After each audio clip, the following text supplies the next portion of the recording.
No. Okay. All right. Shabbat. Shabbat shalom. Shabbat shalom. We are No. ready to look at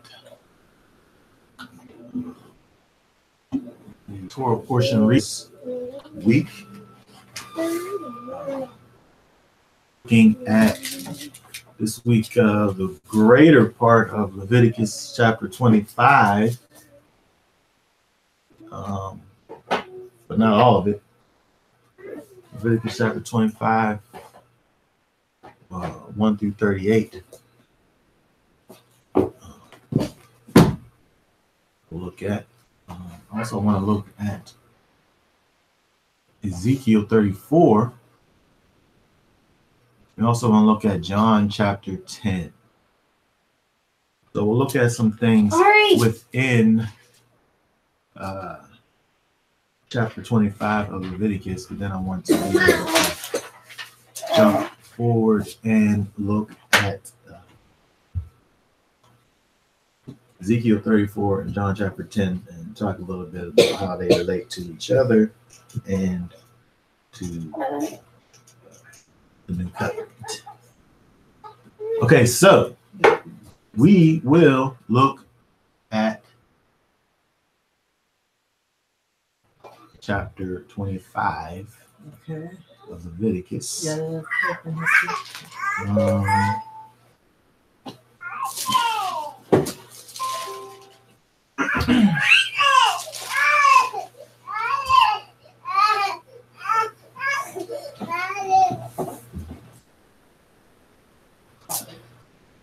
25 of Leviticus, chapter 25, and we just again want to look at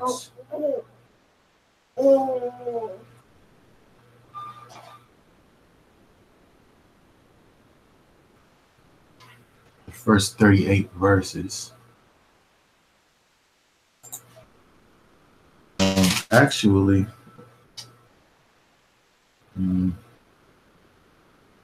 let's read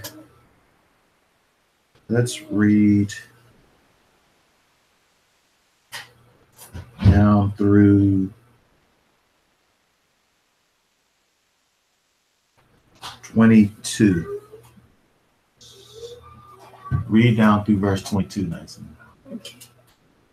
And Elohim spake unto Moses in Mount Sinai, saying, Speak unto the children of Israel, and say unto them, When ye come into the land which I give you, then shall the land keep a Sabbath unto Elohim. 6 years thou shalt sow thy field, and 6 years thou shalt prune thy vineyard, and gather in the fruit thereof. By the 7th year shall be a rest unto the land, a Sabbath for Elohim.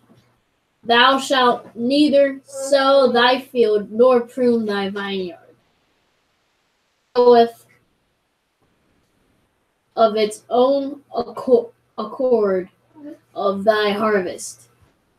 Thou shalt not reap, neither gather the grapes of thy vine undressed. For it is a year of rest unto the land.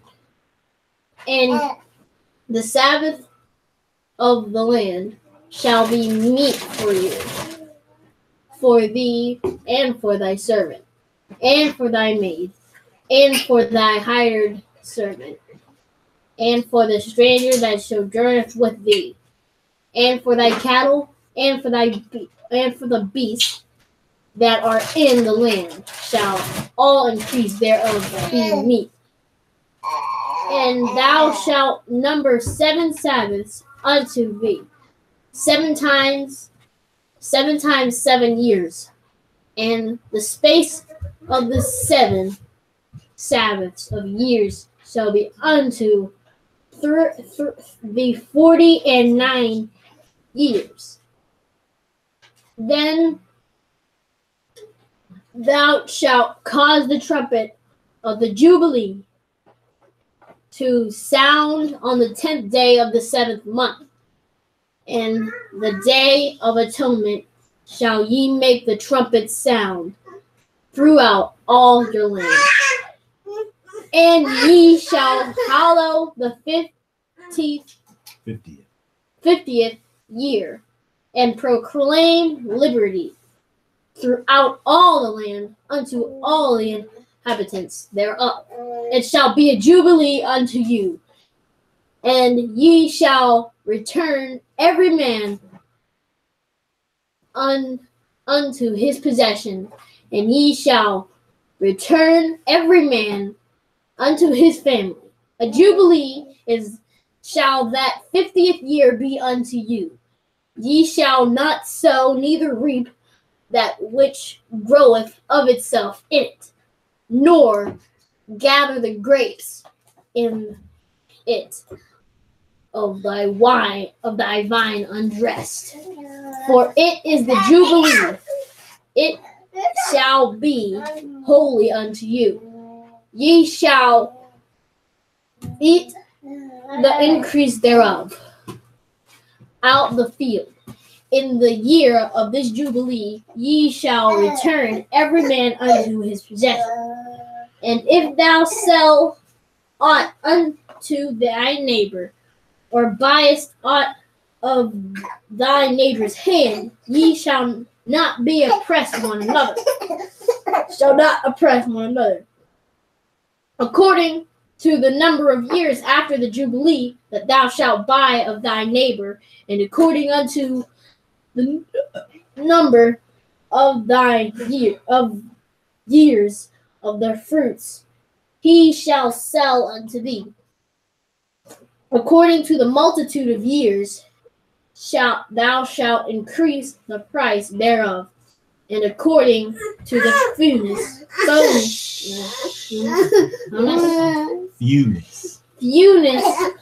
years thou shalt diminish the price of it, for according to the number of the years of the fruits doth. You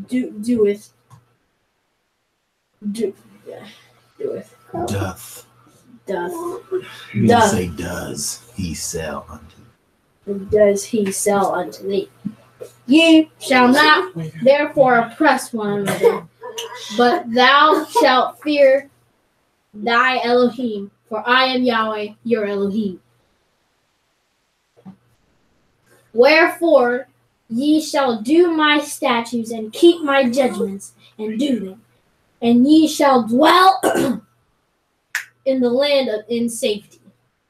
And the land shall yield her fruit, and ye shall eat your fill, and dwell therein in safety. And if ye shall say, what shall we eat the 7th year? Behold, we shall not sow nor gather in our increase. Then I will command my blessing upon you in the 6th year, and it shall bring forth fruit of 3 years.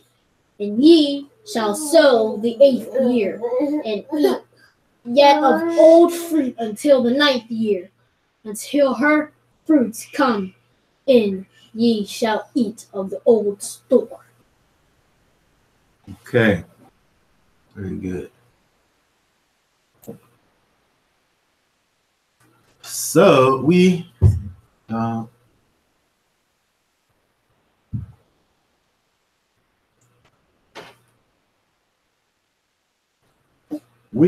looked at here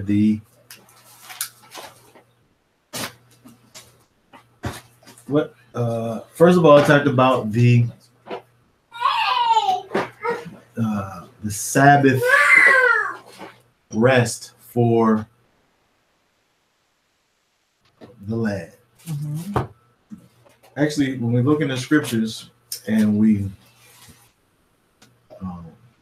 look for Shabbat as a concept, Shabbat, there's 3 things that are called Shabbat. Sometimes people You know, a lot of people don't actually know this. Um, but when we look at Shabbat and things that are literally called Shabbat, those three things are the weekly Shabbat,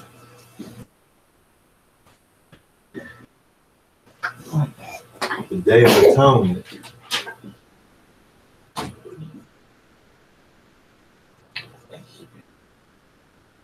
and the seventh year land rest.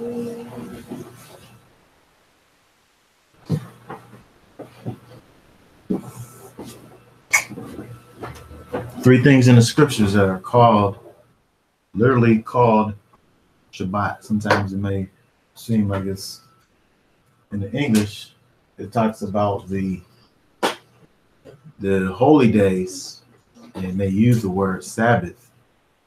But in all actuality, these are the three things in the scriptures that are referred to as actually Shabbat, as Shabbat. Right.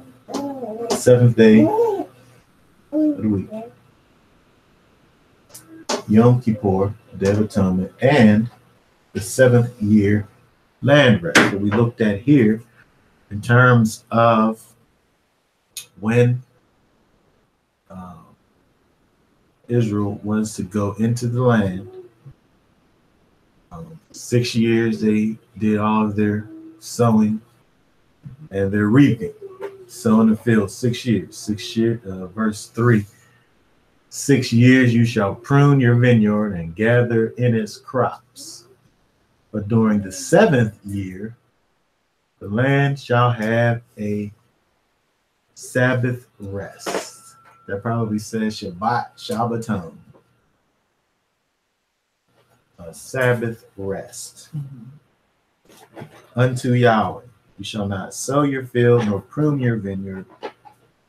So on and so forth. So when we think about the Shabbat, when we think about this time of rest, where it's this physical cessation that happens, but it has spiritual significance and implication. We're not working. We stop from our toiling. But this time is a spiritual time. It's a holy time. And it's so a time of rest and spiritual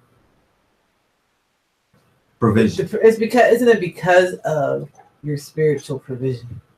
Like what?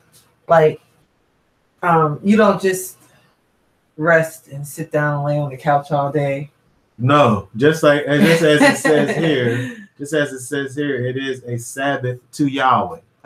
It's unto Yahweh. So Yahweh is that certainly being recognized in this year that you're not reaping or sowing.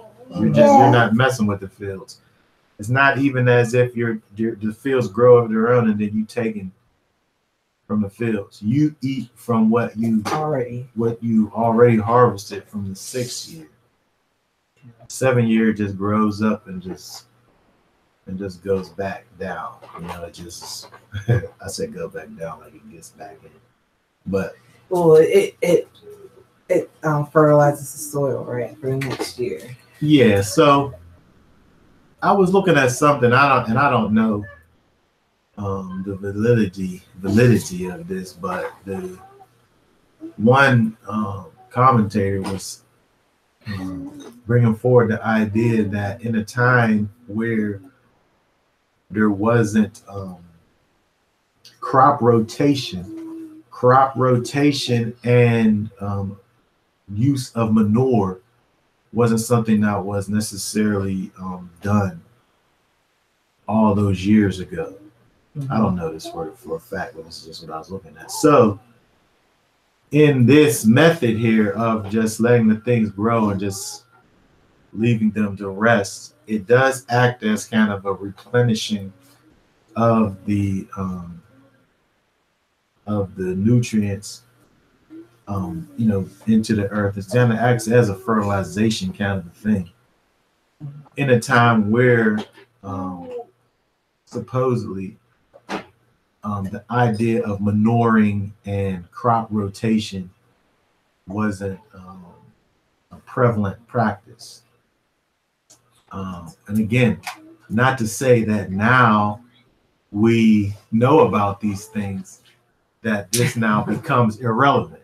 Just like now, if we feed a pig organic food, right? Just like if we have some farm raised catfish, that doesn't mean that we can eat it now. I think that first of all, this definitely was in relation to the land. In terms of, it says, when you come into the land which I shall give you, then the land, that land which we know is talking about the land of Israel, shall have a Sabbath hour. So, knowing that the land of Israel was this land that was flowing with milk and honey, that was this plenteous land, rich, and the soil richness, it was flowing with all of these. When the spies went in, they saw the vineyards with the grapes, that it took 2 men to carry the clusters. The clusters of grapes, which always sounds funny. You don't know, even though they saw giants, you don't know how far the kind of embellishment of the story was, because there wasn't no giants in that place. It was that people's fear that was backing this story. But anyway, we know that and to keep now this land as this fruitful place, Yahweh put in place this idea of the land rest, the land Shabbat. So he has a Shabbat for his people. Yes. He has a Shabbat for his land. Which, when you think about it, when you think about it, the land, I guess, actually does both, right? Because nobody's tilling the land, nobody's working the land on the weekly Shabbat, right? There's no work being done to it on that day. But anyway, we can see with the land, even with the land also, there's this time of rest and replenishing. So Sabbath gets a rest every week and every 7 years, essentially. Well, I guess you can't count a day of rest for the land, though. Yeah, as I was saying, it doesn't really, because it's not resting. It's still working. But it doesn't. The nutrients isn't getting taken out of it on that for that day. But then the next day you can just come and do 2 times. Take it off. Yeah. And because we're so removed, I think I talked about this once before. Since we're so removed from farming and agriculture, you don't think about the fact that you sit up there, you put nutrients into the ground, and but it takes a lot of nutrients and things in order to grow these big vegetables and things. So all of those things get sucked up into the vegetable, and then you take. So you're just taking and taking and taking from the land. There has to be a way to add to the land, to put back into the land. And this definitely is a way. So when you think about this kind of spiritualizing the idea of this land rest, when we're spiritualizing this, thinking about what it is that Shabbat signifies, it's at rest. It's, it's a time to receive. It's a receiving time, right? And when we look at the land gives up all of its fruits. It gives up all of its things, its treasures that it has, and it builds up and it offers up, and we take away, right? Mm-hmm. So on this time, we allow for the land to be able to receive instead of giving. From a spiritual perspective, we think about, Yahweh gives us our strength to go out and to do and to work and to put forth things, right? But on the Shabbat, right, he pours into us, he builds us up and strengthens us so that we're able to go out and do the work, right? So when we think about this idea of Shabbat, it's a rest, it's a cessation, it's a stopping from exerting, but it's also a filling. It's also a restoring. It's restorative. It's a time of growth and renewal.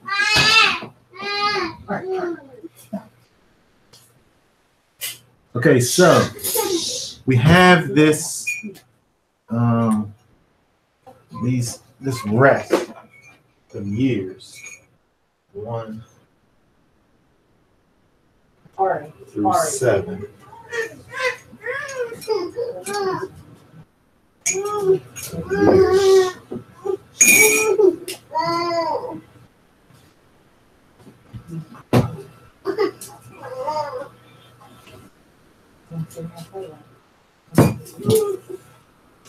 Then we also have 7 years. 7 years cycles. I don't know if that actually typifies what that is, but I guess if this is 7 years, 1 through 7, then you do that 7 times. You have your 49 years, which after you've had your 7 years, your 7 cycles of 7 years, I guess is what this probably is. 7 cycles of 7 years. You have your 49th year. Now, the 49th year would be a rest year, because it would be a 7 in the cycle of 7s. It would be a 7. But then now they have this Yovel, is translated as Jubilee, this 50th year, which is also is treated as a 7th year land rest as far as the land is concerned. But it's also a time, as it says in, you look at verse 9, it says, you shall sound a ram's horn abroad on the 10th day of the 7th month. On the day of atonement, you shall sound a horn all through the land. You shall thus consecrate the 50th year and proclaim a release. And to all its inhabitants, it shall be a jubilee, a yovel for you, and each of you shall return to his own property and each of you shall return to his family. So now, if you had, it talks about if you had some type of hardship and you had to go ahead and work off a debt, you had to become a servant of someone, to work off your debt. When this 50th year came, you was free. You wasn't going to be perpetually in servitude, right? You was going to be freed on this 50th year. It was a year of release.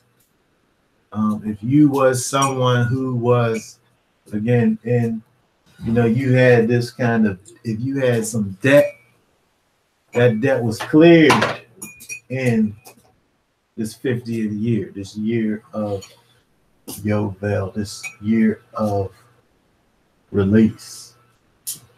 We think about the system that we're in.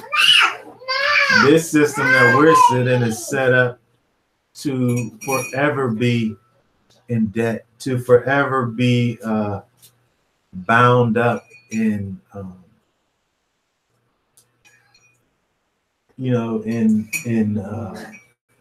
servitude. We don't have built into this system that we Our community are in. We don't have this system of release. You're just forever in debt. You're forever indebted to someone or something. I think it's designed to make you in debt. You know what I mean? Like, if you need a car, you gotta have so much money to buy a car. Yeah, this system. Most people walking around don't have $20,000 just laying around to buy a car. Mm-hmm. Most people don't have, a lot of money laying around to buy a house.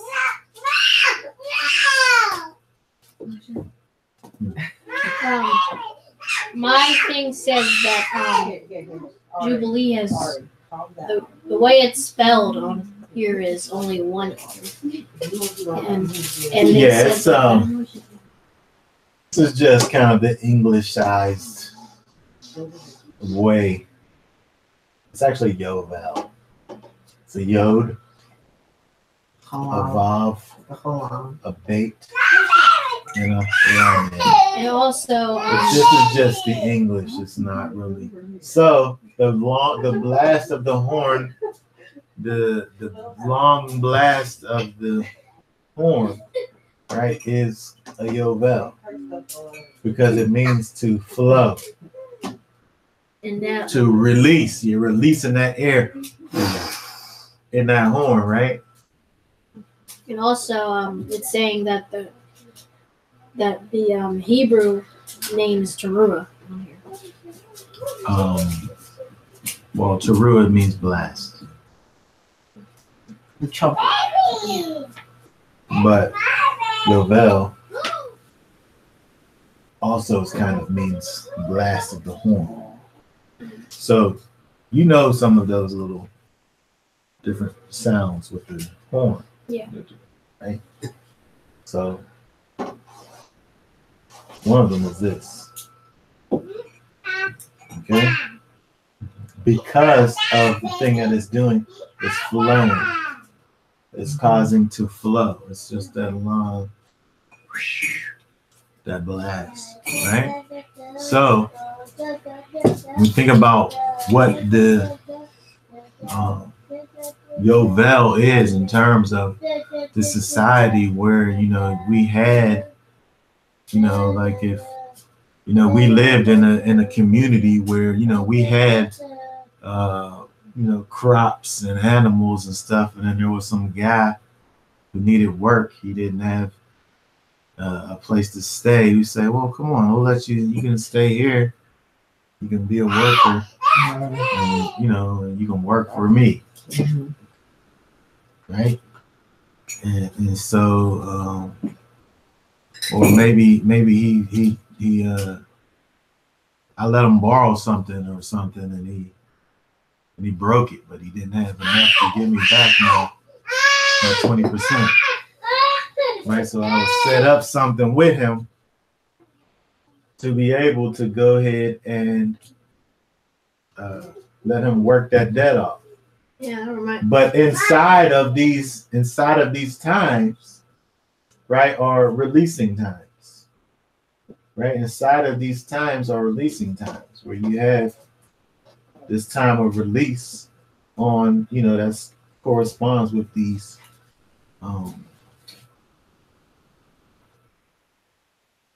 sabbatical years. It's really,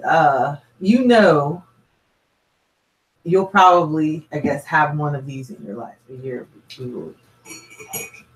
Yeah. Probably.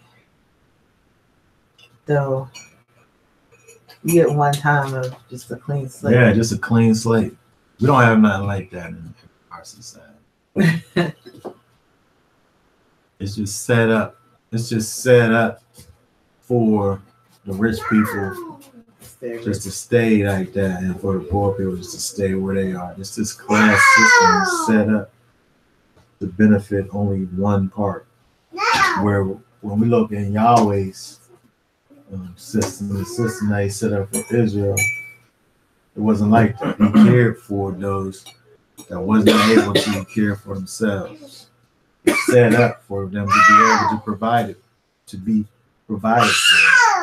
He didn't set it up where they could just sit up here and have people be in, your brothers be perpetually in servitude. There was a way, there was a time of release. And also we see inside of this is the fact that there was Yahweh's provision. There was supernatural provision that was taken whenever we, inside of these. There's a question here, Sebastian. What or who is getting released? What are you referring to when you use the word release? So like if you was a prisoner in Israel for something that you had done, when a year of release came, you were set free. If you was a servant, if you was when we think about the word slave, we automatically think about American slavery and what we did in, I'm not saying what we did, what they did to us in this type of slavery. But when we think about slavery from a biblical perspective, it's synonymous. It's synonymous with being a servant. Indentured servant. So what we think of as indentured servitude really is kind of what the Bible really thinks of as slavery. So if you was a slave on that year of release, you was released. You was set free. You was done. You served your time, so to speak, and you were able to be released. If you bought a house and you had to, whatever you was paying for it, that debt was cleared. If you bought land, it went back to the original owner. Because the tribes kept their lands. I don't know if it talks about the land necessarily in. I think it's later, isn't it? Let's see.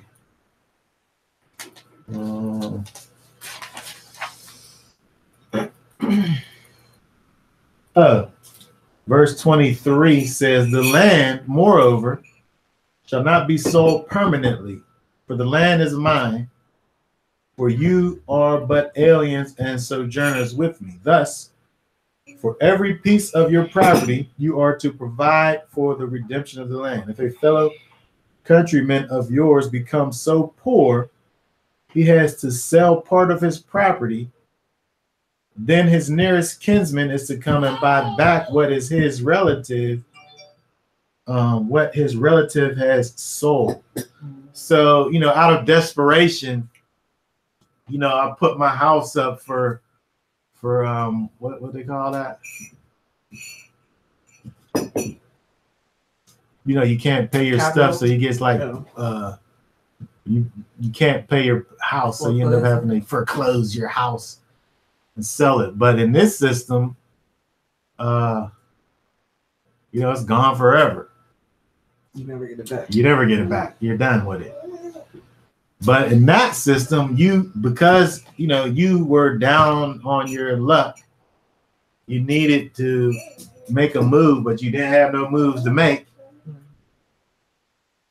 So for economic reasons, you go ahead and sell a piece of your property.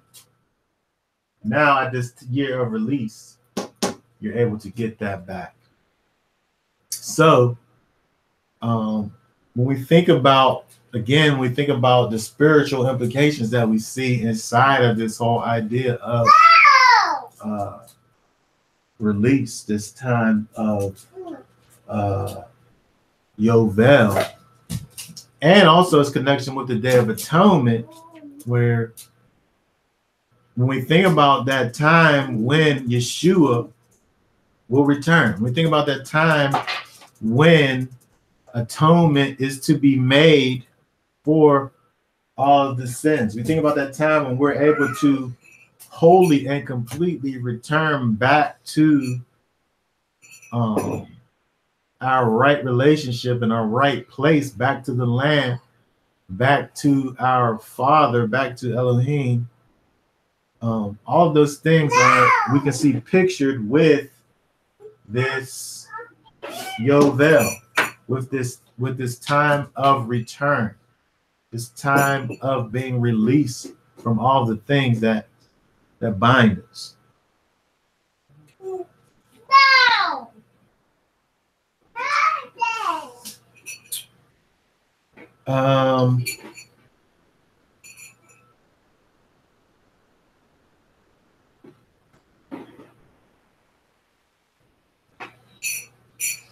It kind of reminds me also of how even with the Shabbat, we are released from this temporary, existence back to our original purpose, which is to serve the Most High. So, someone who's a carpenter, that's their profession, but they're really a servant of the Most High. On Shabbat, they're no longer a carpenter, they're a servant of the Most High. You're an electrician 6 days a week, but on a Shabbat, your profession is only to be a servant of the Most High. And so with the whole, Yovel, everyone is remembering, who this land is the Most High's, the property, whatever, is his. And so it's just a reset of it back to where it should be. It's interesting how with Yahweh and with his Torah, with his laws, statutes, and commands, we're able to see so many things that show us himself within these different laws. When you think about the idea of he gives us the strength to go out and work, to go out and do things, to go out and provide. But while we're out doing that, it's very easy to look at your own self. It's very easy to look at your own self and your own strength and big up yourself, for giving, for being able to go out and do these things. But he has built in these remembrances, these things that point us back to him, these things that point us to the true creator and sustainer of all things. He causes us, through his law, statutes, and commands to be able to look to him and remember, he's the one who makes the ground, right? He makes this system that's inside of nature that causes us to be able to go and, work the land and receive from it. So again, you're right. Yahweh, in his laws we're able to be pointed back to him every step of the way.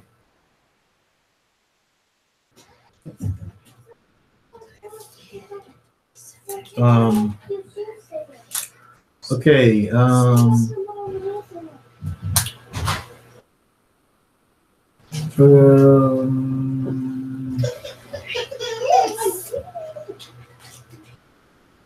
wanted to just mention, if we look down at verse 35 through 38.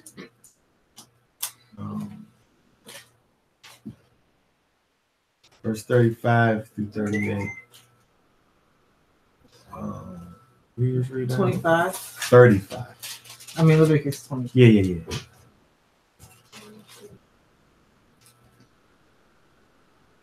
Now, in case a countryman of yours becomes poor and his means with regard to you falter, then you are to sustain him like a stranger or a sojourner, that he may live with you.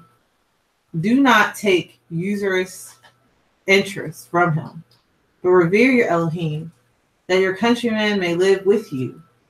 You shall not give him your silver at interest, nor your food for gain. I am Yahweh your Elohim, who brought you out of the land of Egypt to give you the land of Canaan and to be your Elohim. Mm-hmm. So, also we see how Yahweh kind of puts in place, how we are supposed to deal with one another. Israel, when they see a countryman of yours becomes poor, it doesn't really say like a brother or a cousin or a family member, a countryman. In case a countryman becomes poor and his means with regard to you falter, he's not able to do those things that he's obligated to do with or for you. Then it says you sustain him, that he may live with you. And don't take usury interest from him. Don't make it hard. What verse we at? We're in 35. 25. It's chapter 25. Verse 35, 36, or 37. 35 through 30. So when we think about this, I say, for instance, I had, we'll just say a countryman who I saw was down and out. And I just let him have a couch or something. But I say, well, if you stand here, I'm gonna need like a couple $100 for rent money. And I can give you a little stipend of, on the side, maybe $50 a week, but I'm gonna need that back as, say, $75. Right? That's the complete opposite. Both of those things I think will be the complete opposite of what we're seeing here in verse 36, because in the first place, The guy can't maintain his obligations in the first place. So what you would be doing for him is providing an opportunity for him to be able to get on his feet, not kind of capitalizing off of his misfortune.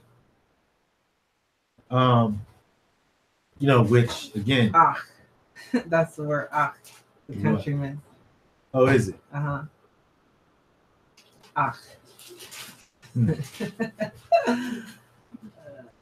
Why in the world would they translate that as country? So your brother. That's interesting. This one. Okay. Because that does kind of narrow it down. It's not just any random individual. But I think people who are greedy and all they think about is making profit. They don't care who it is. They want to make money. No. Yeah, I'm going to get paid. Well, you can't pay your $500 in rent. Well, come over here and pay me $400. It's better than what you had before, right? It's just cheaper, right? Yeah, it's definitely cheaper. You know what I mean? Yeah, I got you. It's no big deal. Here, just pay me $300. You know what I mean? You was paying $500. Just give me $3. You know what I'm saying? I'll let you sleep on my couch. You know what I mean? No big deal. And then if you want some food, just put another $100 on. And you know what I mean? Good. That's how we do, ain't it? But right here, it's saying that you shouldn't be doing that. Right now for your countryman, your ak. Right, your brother. We've lost, I think, our sense of community. Within those that refer to themselves as Israel, those who say that they're the people of Yahweh, we don't have that true sense of community where we're able to look to or depend on one another. Where inside of Torah we see it's set up like that. If we following Torah, that's part of this life. Is being there for your countrymen, your brother, your ak.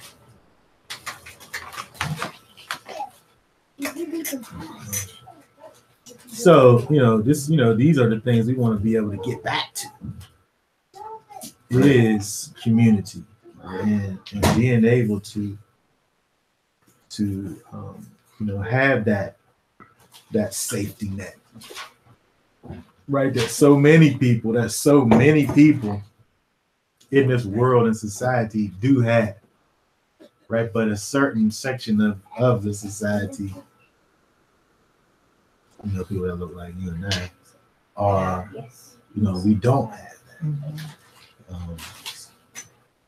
So you go to the bank and they charge you 16% interest on something, and then you end up you buy a house for $75,000, you end up paying $300,000 for it at the end. Mm-hmm. You buy a car for $16,000, you end up paying $30,000 for it at the end. Mm-hmm. Or them adjustable rate loans. Where you have that bubble. You going into your house $900 for 2 years, and it jumps to $1,500 after 2 years, and you gotta leave the house. Yeah. Also, all that money you put into it, and then they get their interest first. Yeah, that pays that off. A mortgage. Yeah, you pay a mortgage, the interest gets taken then off top. To the principal, so they get and then your principal. So they end up getting their money. They're gonna always get did. But see, we have to be able to get to a place where we're able really to do these type of things for ourselves. We can be able to, in ways, put these types of things back into practice. Where, when we get to the place where we're able to not only be spiritually uplifted, but from a physical perspective,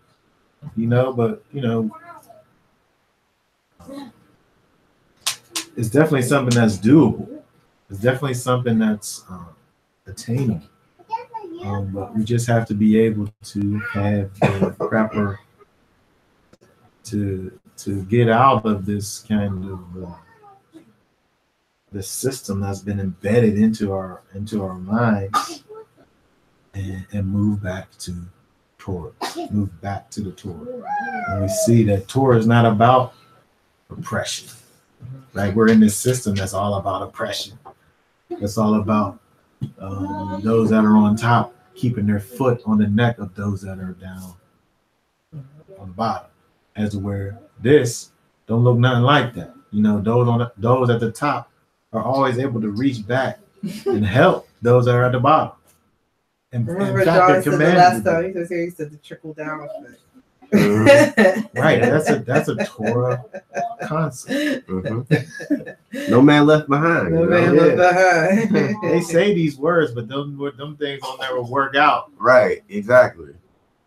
Yep, make it sound good, but yeah, at the end, they still benefit. They still get the benefit. Yeah. Yep. Okay. So, looking at that, I think that's all. Unless somebody has any thoughts or comments or questions about the Sabbath rest of the land, the Yovel, the 50th year, or anything that we looked at in Leviticus chapter 25. I mean, the only thing that I would say about the Yovel is it was declared on the Day of Atonement.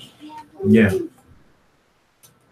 So like the Day of Atonement is really a reckoning of all debts, all sins, all anything that's a debt or transgression. You're talking about the year of Jubilee? Mm-hmm. Okay, got you.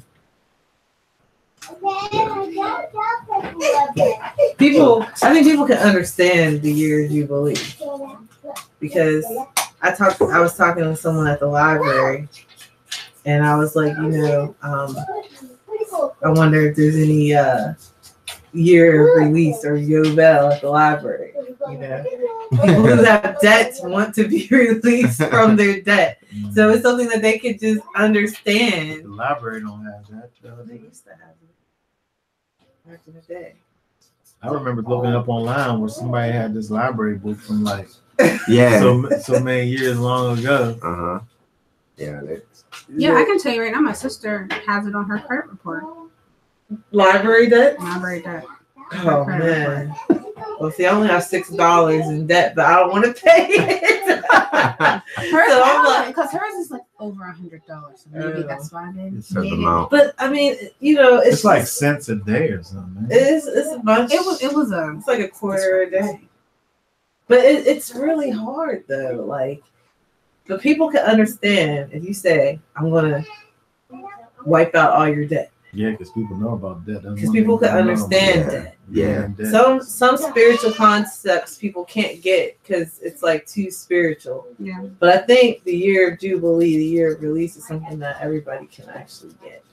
And I guess when you think about it in terms of it being declared on the Day of Atonement, when atonement is a canceling of debt, it literally is a canceling of debt.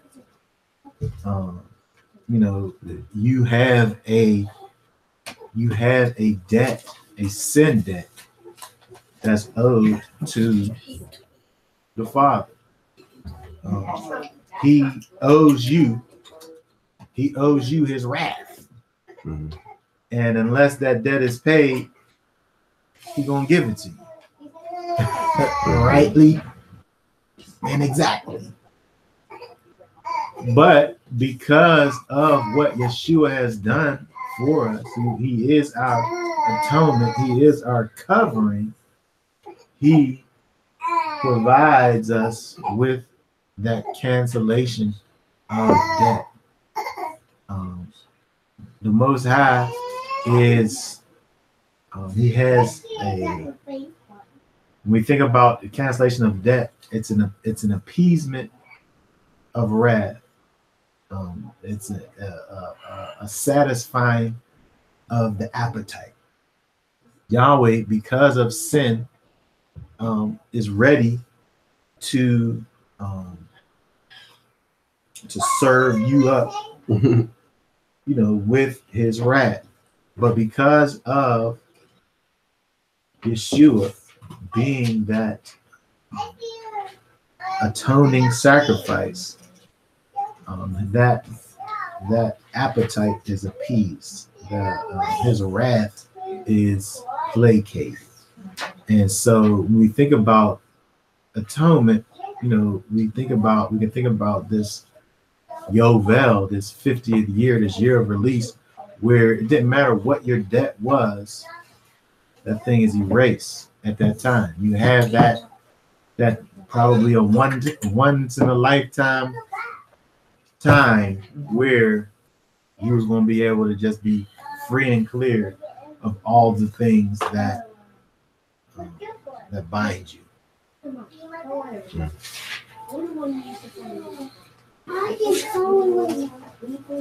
And people was waiting and counting the years to it. Yeah. They knew when they was at, and it even talked about part of the business part. If I'm sitting up here making these transactions with you, my transactions that I'm making with you is based on where we are in the count, right? If we're far away from the 50, perhaps my fruits and vegetables is going to be maybe it'll be more expensive, and as it gets closer, they get less expensive. You know what I mean? If we're in year 47, and the Yovel year is right around the corner, maybe you could get some really good deals. If you only want to have it for like if you get a servant, you're only gonna have a servant for 3 years. Maybe it's the other way around. Maybe it gets bigger the closer. I don't know. It doesn't say specifically. It just says. Where do we see that at?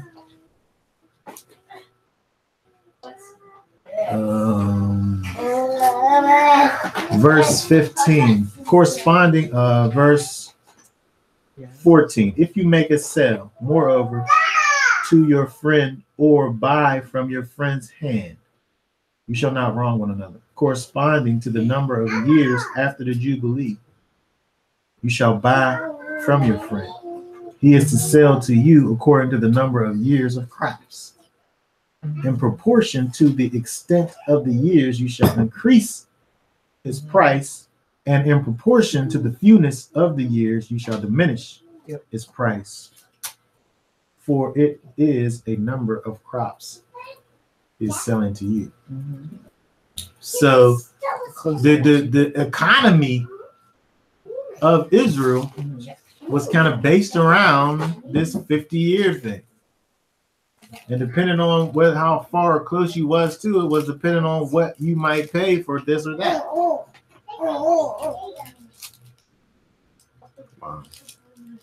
For your friend, or your neighbor. What's that word there? That was I think that's meat. That's not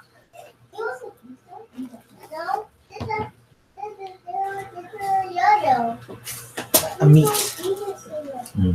which is a neighbor. Okay.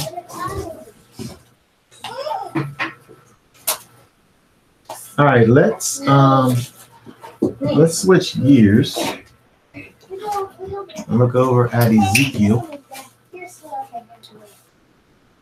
34. Ezekiel 34.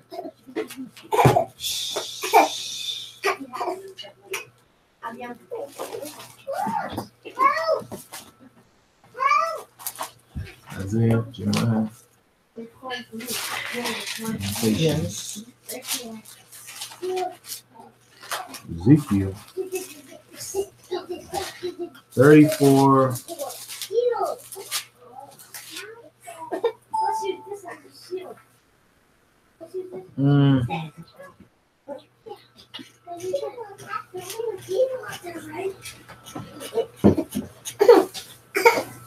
Let's look at the first 6 verses. All right, I'll read Ezekiel 34, verse 1. And the word of Yahweh came unto me, saying, Son of man, prophesy against the shepherds of Israel. Prophesy and say unto them, Thus saith Yahweh unto the shepherds, Woe be to the shepherds of Israel that do feed themselves. Should not the shepherds feed the flocks? Ye eat the fat, and ye clothe you with the wool. Ye kill them that are fed, but ye feed not the flock. The diseased have ye not strengthened, neither have ye healed that which was sick, neither have ye bound up that which was broken, neither have ye brought again that which was driven away, neither have ye sought that which was lost, but with force and with cruelty have ye ruled them. And they were scattered because there is no shepherd, and they became meat to all the beasts of the field, but they were scattered. My sheep wandereth through all the mountains and upon every high hill. Yea, my flock was scattered upon all the face of the earth, and none did search or seek after them. Okay, so we're looking over here, and just, the first thing I started thinking about with this whole idea of these shepherds and these sheep or these flocks, looking back at, what we just got finished looking at, with the fact that, Yahweh, doesn't have in his Torah a concept of oppression, right? But here we see with this shepherd, started out talking about this shepherd who it says they feed themselves, verse 2, they feed themselves, should not the shepherds feed the flocks? They taking care of their own selves, but they're not taking care of the flocks.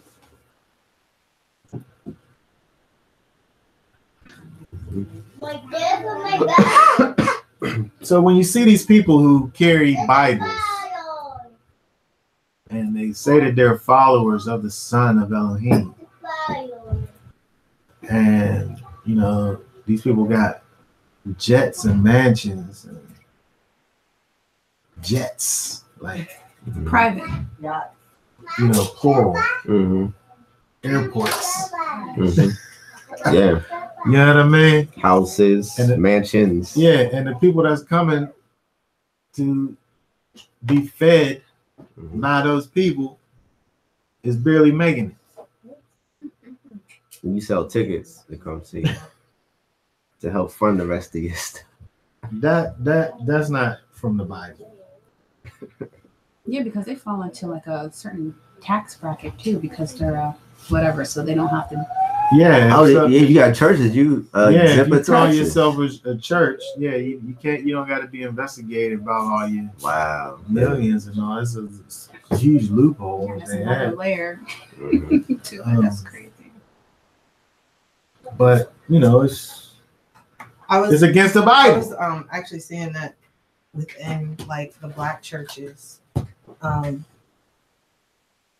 They used to kind of like the pastor would be like the richest person in the community, and they would be like the person that everybody would look up to. So they would put them, they wanted them to have like the Cadillac and a nice house because they was kind of like the mayor basically of their like little communities or whatever. But now we're beyond that.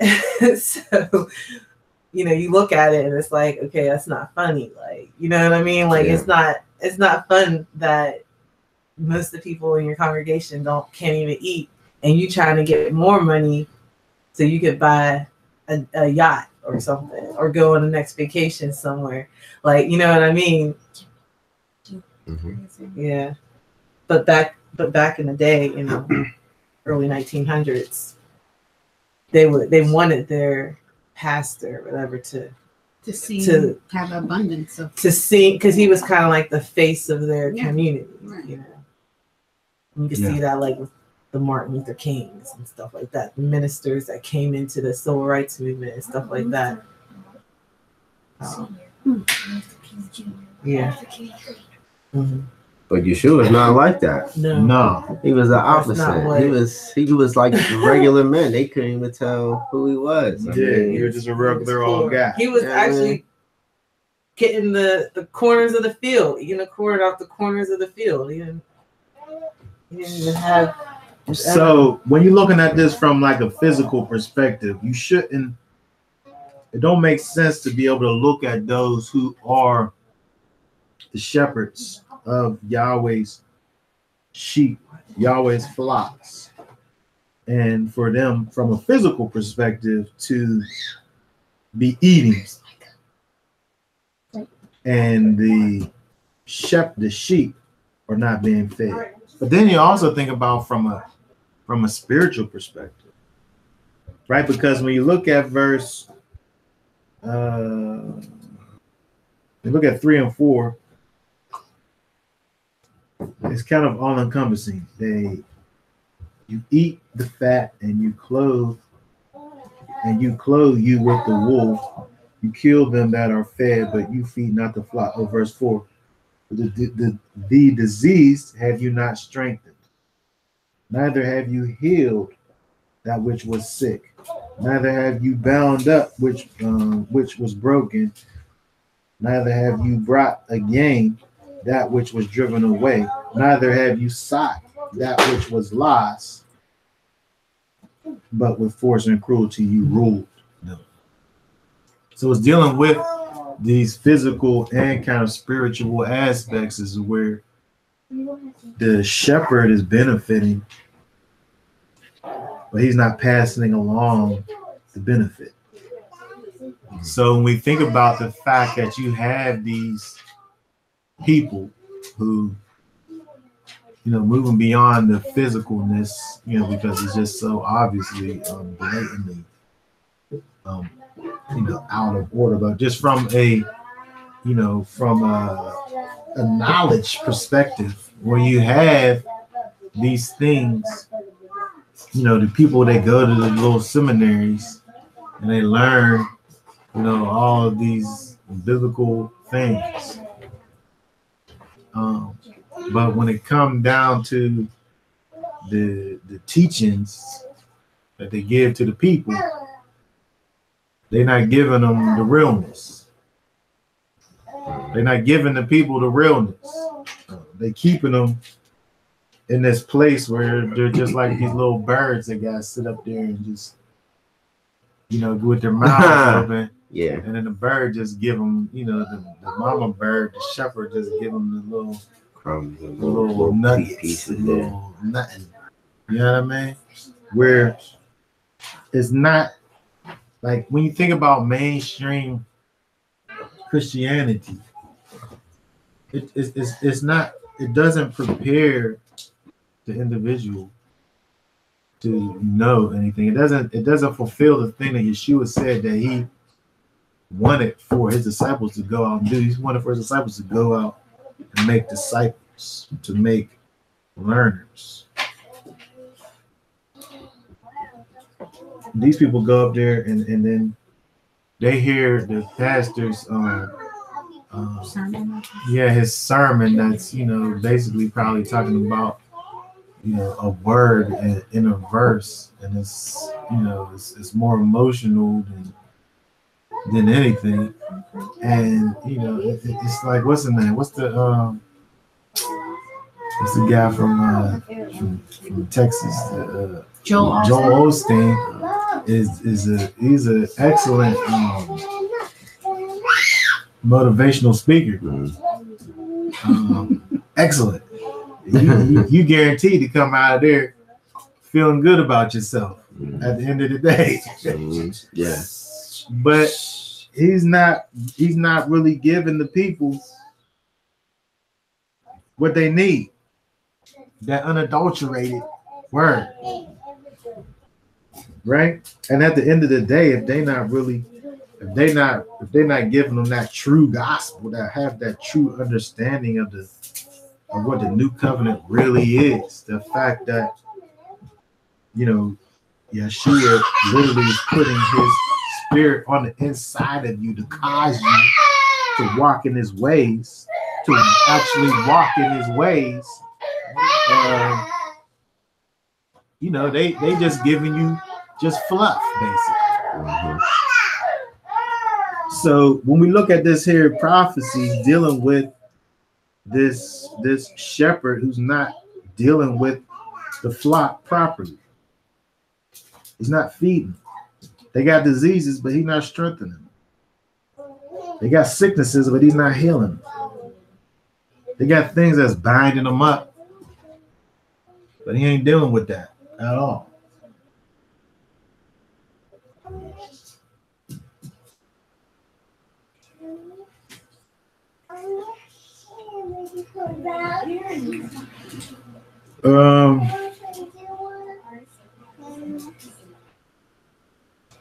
Okay, so when we go down further, let's see.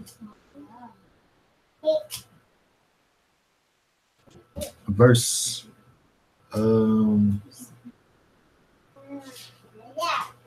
what is that? 6, which says, "My flock wandered through all the mountains and on every high hill. My flock was scattered over all the surface of the earth, and there was no one to search or to seek for them."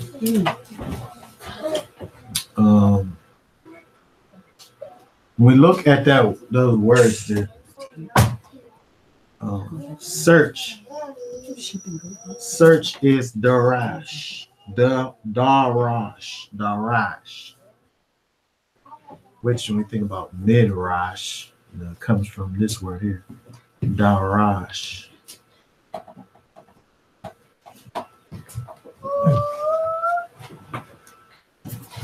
You said that search? Search. The word is translated as search.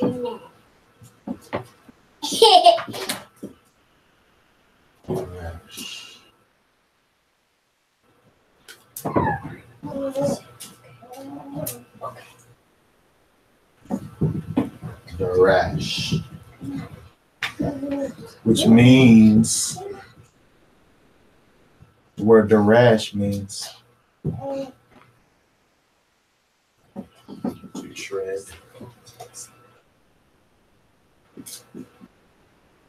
to frequent,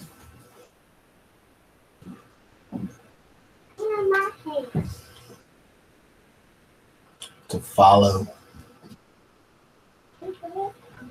to search, seek, search.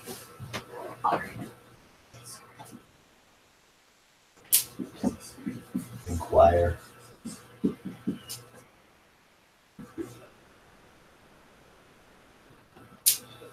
There's action involved. Examine.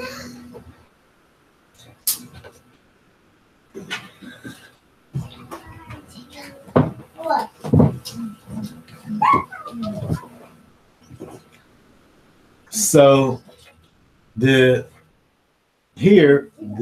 shepherd of the flock is being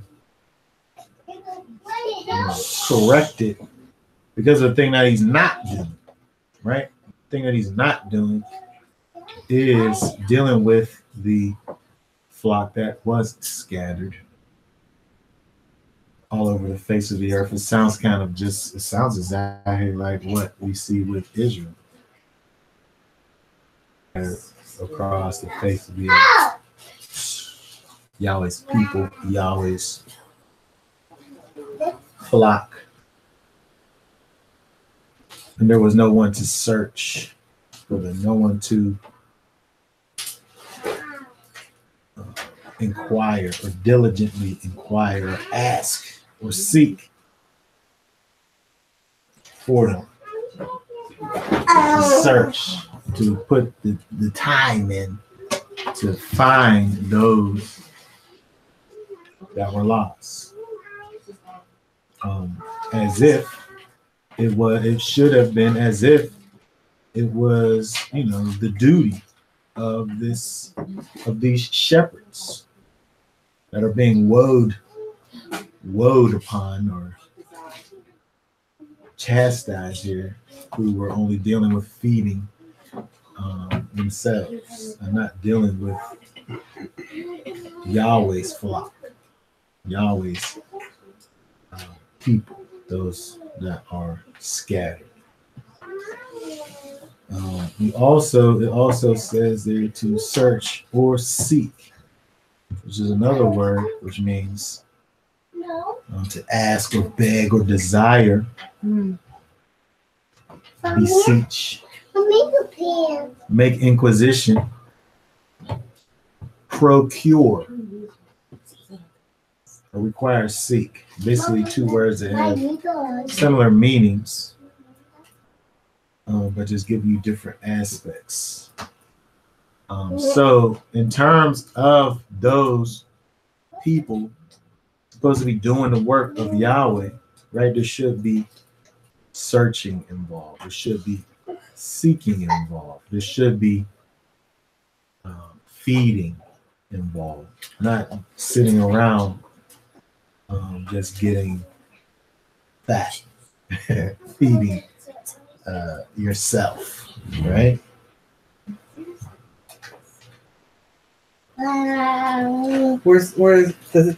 Does it say right there? Oh, there it goes. Which, Is that what, verse 16? what? What's 16 say?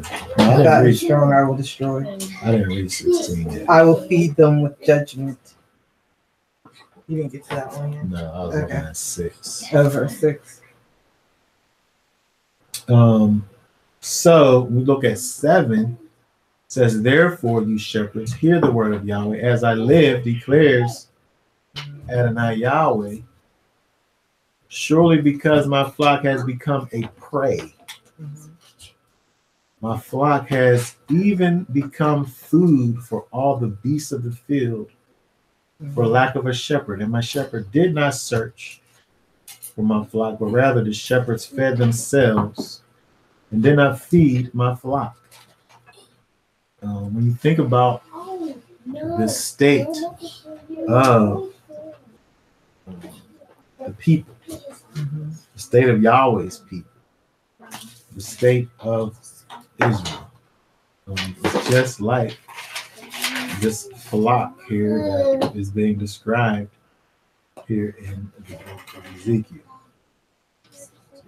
where these people have literally become prey. This people has literally become a people who are just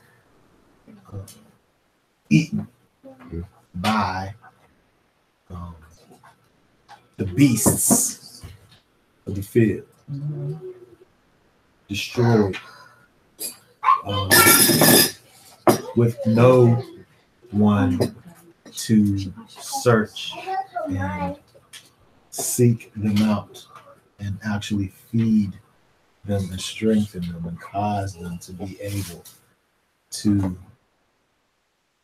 fend for themselves.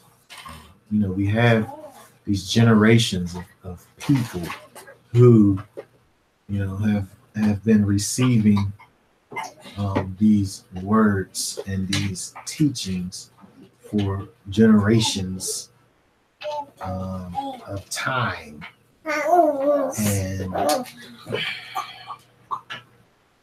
it's not causing his people, it's not causing those that follow the son of Elohim, it's not causing them to rise up. It's just keeping them in this place of being prey to the beasts of the field. We watched this one documentary on the characteristics of sheep and goats. Mhm. And it just gave such a clear depiction of like the characteristics of sheep and just how, okay, hold on, I'm jumping around. My mind's everywhere.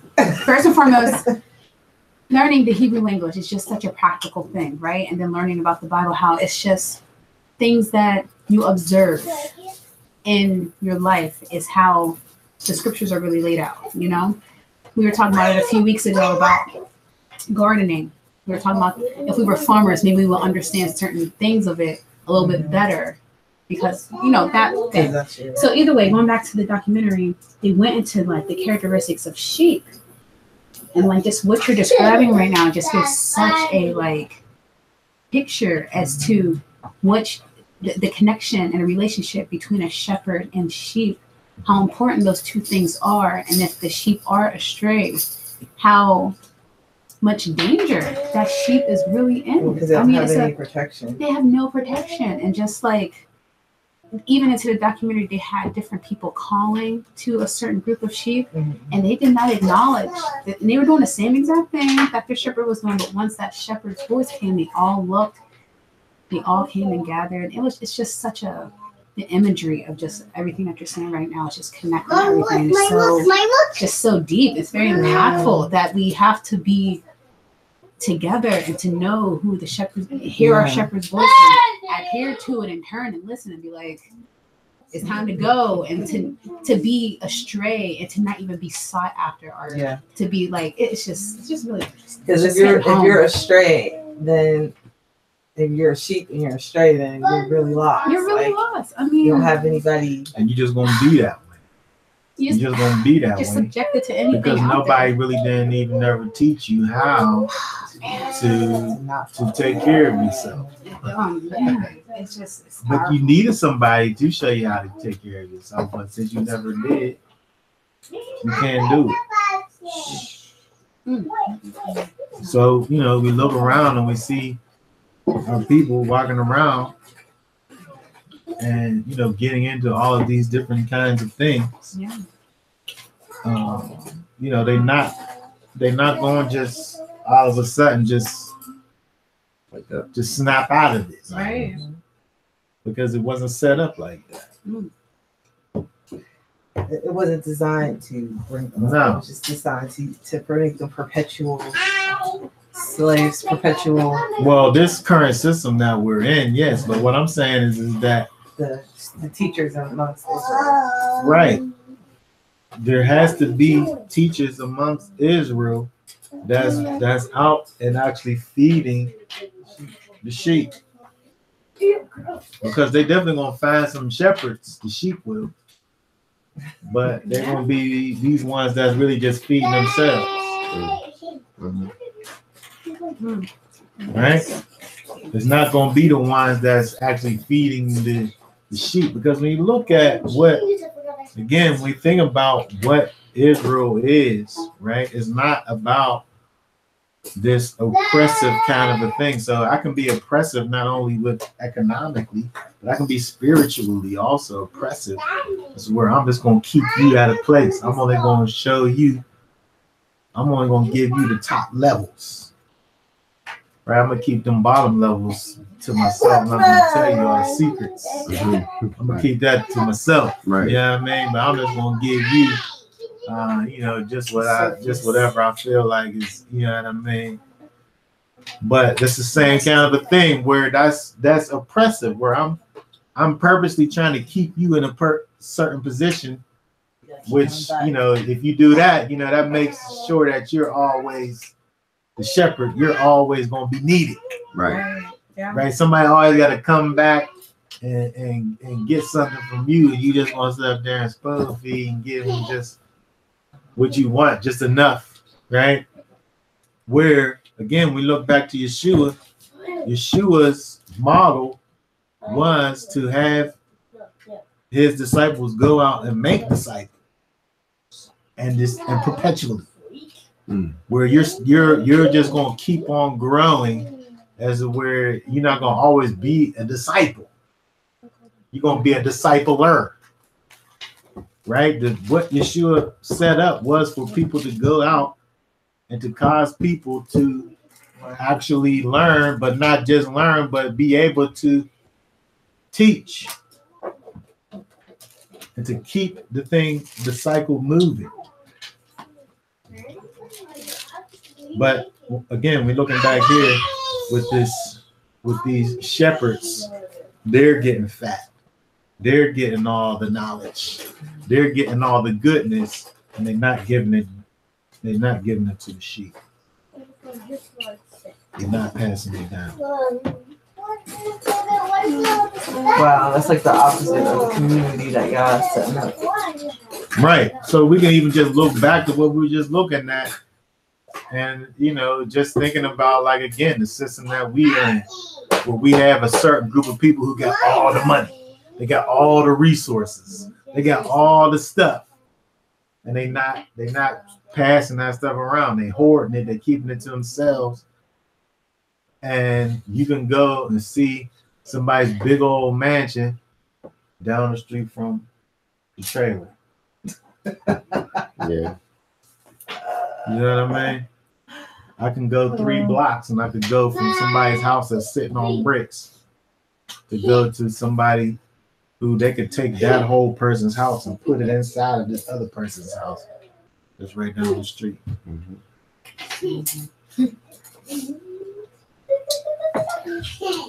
But that's not the way Yahweh set up for his people to be. So we can look at it from a physical standpoint in terms of looking at the crops and all of that. But then we look at it from a spiritual standpoint and see where we're dealing with the knowledge of Yahweh and the healing power that resides inside of the knowledge of Yeshua.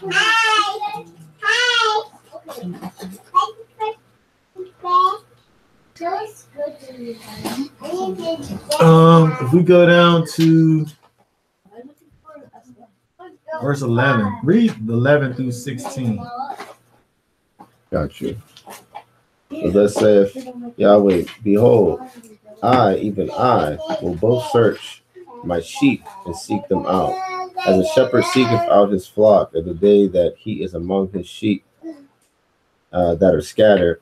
So will I seek out my sheep, and I will deliver them out of the places where they have been scattered in the cloudy and dark day. And I will bring them out from the people and gather them from the countries, and I will bring them to their own land and feed them upon the mountains of Israel by the rivers and in all the inhabited places of the country. I will feed them in a good pasture, and upon the high mountains of Israel shall their fold be. There shall they lie in a good fold, and in a fat pasture shall they feed upon the mountains of Israel. I will feed my flock, and I will cause them to lie down, saith Yahweh. I will seek that which was lost, and will bring again that which was driven away, and will bind up that which was broken, and will strengthen that which was sick. But I will destroy the fat and the strong. I will feed them with judgment.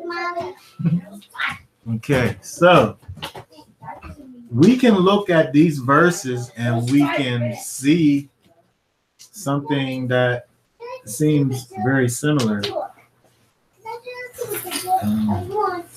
Looks like what we see and know as the New Covenant, where we go from a place of Yahweh gives his laws, statutes, and commandments to his people, and then allows for his people to have to trust in their own strength to actually do the commands, right? But the new covenant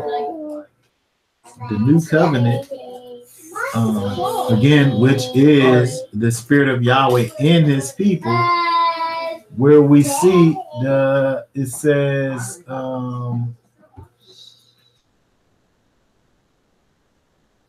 starting off back in 11, I myself will search for my sheep and seek them out. as a shepherd cares for his herd in the days. So I will care for my sheep and will deliver them from all the places which they were scattered. When we look back at verses like Jeremiah 31 and Ezekiel 36 and 26 through 28, and we see where, this is what he's doing. This is how he's gathering his people by his spirit. He's gathering his people. He's causing for his people to no longer be lost and scattered and broken and sick. How? By his spirit. So he kind of gives up on people doing it and says he's going to go ahead and do it. Well, in his own strength. He's going to go and be the shepherd. People giving up on people in their own strength. Yeah. We see this where it's kind of prophetic in terms of him saying, I'm going to be the shepherd. But then we couple that with other verses and we see how he's doing it. And then we look in what we see in the New Testament scriptures, and we see more examples of how he's doing it, as to where he's dealing with people who are led by the Spirit, where it's something that's spiritually motivated. It's not necessarily saying, well, each man just going to be unto their own self, and the Lord is my shepherd, and nobody else could really, tell me what to do because the Lord is my shepherd. Mm-hmm. That's not necessarily what's going on here. We look at, how this is applied in examples in scripture is back to the community, but it's now a spirit-led community where it's based on people. Paul, says in one of his writings, follow me as I follow Yeshua. Right? As I follow Yeshua, follow me.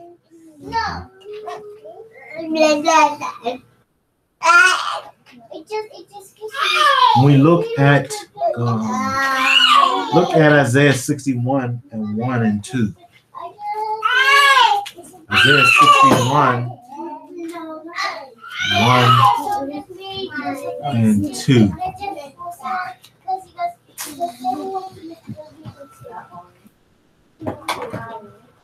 Where it says, the spirit of the master Yahweh is upon me, because Yahweh hath anointed me to preach good tidings unto the meek. He has sent me to bind up the brokenhearted, to proclaim liberty to the captives, and the opening of the prisons of them that are bound, to proclaim the acceptable year of Yahweh, and the day of vengeance to our Elohim, to comfort all that mourn. That sounds kind of like 15. We're talking about, I will feed my flock and I will lead them to rest. 16, I meant to say, I will seek the lost, bring back the scattered, bind up the broken, strengthen the sick. The thing that happened when that spirit comes upon you is the same thing that's going to happen with what Yahweh as your shepherd will do. It's kind of the same thing as what happens when the spirit of Yahweh came upon the prophet and what he caused for him to do. And we think about, what it is that, really is the duty of those that are led by the Spirit. This is what it is, right? Seeking the lost, bringing back the scattered, binding up the broken, not by your own strength, but by the Spirit of Yahweh inside of you and your ability to share the truth that you have that frees those that hear about the truth, right? So at the end of the day, it really is not about you doing anything other than sharing what has happened to you, which is Yeshua. So you get Yeshua and then you give Yeshua. Right? You gain the one that has rescued you, and then you share that rescue word with someone else. So, you know, at the end of the day, yes, Yahweh's the shepherd. But how he carries that, how that thing is carried out, you know, again, when we connect that with other scriptures, we see that it's again back to a real community, right? This thing that's going on here with this shepherd and this flock is totally against what we see example for us in the Torah, in terms of there being this kind of a hierarchy of information and all the goodness, you know, being held and kept in by those on top. Right? We don't see nothing like that in the Torah. Right? So when we look at the new covenant and what it represents, it's getting back to that community lifestyle. Not only but beginning from that spiritual foundation. If we drop down to verses like we back in going Ezekiel. back to Ezekiel. Back to Ezekiel 34, down in 22. Therefore, I will deliver my flock, and they will no longer be a prey. And I will judge. Oh, I didn't say nothing about this. I will. Oh, the fat and the strong I will destroy. I will feed them with judgment. The fat and the strong. You think about the 16 there. Yeah. I know. I forgot about 16. The end of 16. As far as the fat and the strong, when you think about these people who, when you look at some of these old civilizations, when you see whenever they would draw, sometimes the people, they would put like a little tummy on them if they was real prosperous. They put like a little fatness down there, just so it could show that maybe they didn't even really have that, but you know, just for that visual effect, you would show that that prosperous. You know, they just sit back and just eat all of the stuff, right? And meanwhile, you got all these poor people who don't got nothing, skin and bones. No, that was real, because I looked that up too, and it was usually people that can eat more like that, because we know like obesity, that's a new thing in the world. You know, with America, about you know, with the food, a widespread thing. Yeah.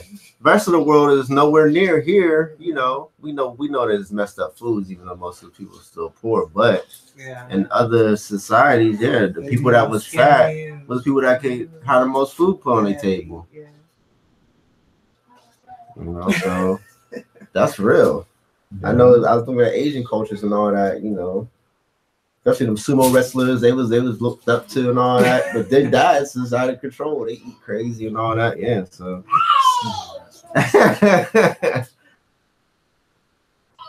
Yeah, so when you think about that from a physical and a spiritual perspective, you know, Yahweh is not calling for these people to sit up here and be hoarders of the knowledge, where all you doing is just eating up knowledge and you're not giving it out. All you doing is eating up all of this spiritual goodness, but you're not sharing it at all with anyone. You're keeping it to yourself. You finding out all of these things that is able to give you all of this spiritual strength, and you're not giving it to nobody. I will destroy. It says right there. Those ones is getting destroyed. Is it talking about the leaders amongst the people? Like, and Yahshua's day would be the Pharisees and the Sadducees. You know what I mean? And how they basically was just trying to make money off the people. I'd rather you give me an offering than help your parents out. You know what I mean? That type of a thing. Yeah, it is talking about them, but it ain't talking about Joe Schmo down the road who just wants to sit up there and build his own self up and ain't dealing with nobody. So yeah, it's the actual shepherds, right? But maybe you have all the tools given to you by Yahweh to be that, but instead you just want to sit around and keep it to yourself. Same thing. So whether you're a shepherd, whether you're a real live shepherd or a potential shepherd, you go in the same category, I'm saying. Because you still just sitting around feeding yourself and then nobody around you's getting fed. You not out seeking whenever you got all of the tools and stuff to seek. So whether it's the literal shepherd or the potential one,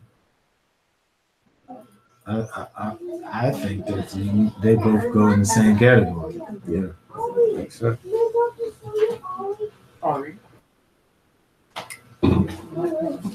right. So let's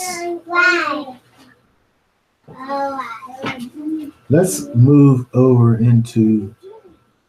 Let's look at John real quick before we be done. Chapter 10. John 10.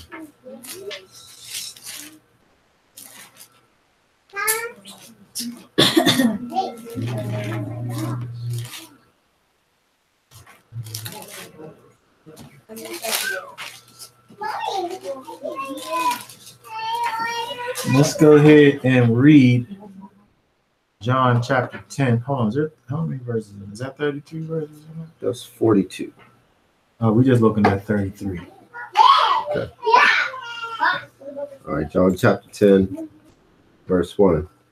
Verily, verily, I say unto you, he that entereth not by the door into the sheepfold, but climbeth up some other way, that same is a thief and a robber.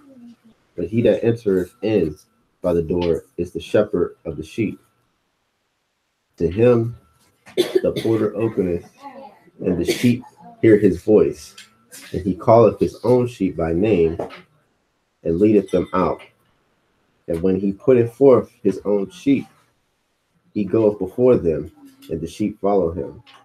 For they know his voice, and a stranger will they not follow, but they will flee from him, for they know not the voice of strangers. This parable spake Yeshua unto them, but they understood not what things they were which he spake unto them. Then Yeshua said unto them again, Verily, verily, I say unto you, I am the door of the sheep. All that ever come before me are thieves and robbers, but the sheep did not hear them. I am the door. By me, if any man enter in, he shall be saved, and shall go in and out and find pasture. The thief cometh not, but for to steal and to kill and to destroy. I am come that they might have life, and that they might have it more abundantly. I am the good shepherd. The good shepherd giveth his life for the sheep. But he that is a hireling, and not the shepherd, whose own the sheep are not, seeth the wolf cometh, and leaveth the sheep, and fleeth, and the wolf catcheth them, and scattereth the sheep. The hireling fleeth, because he is an hireling, and careth not for the sheep.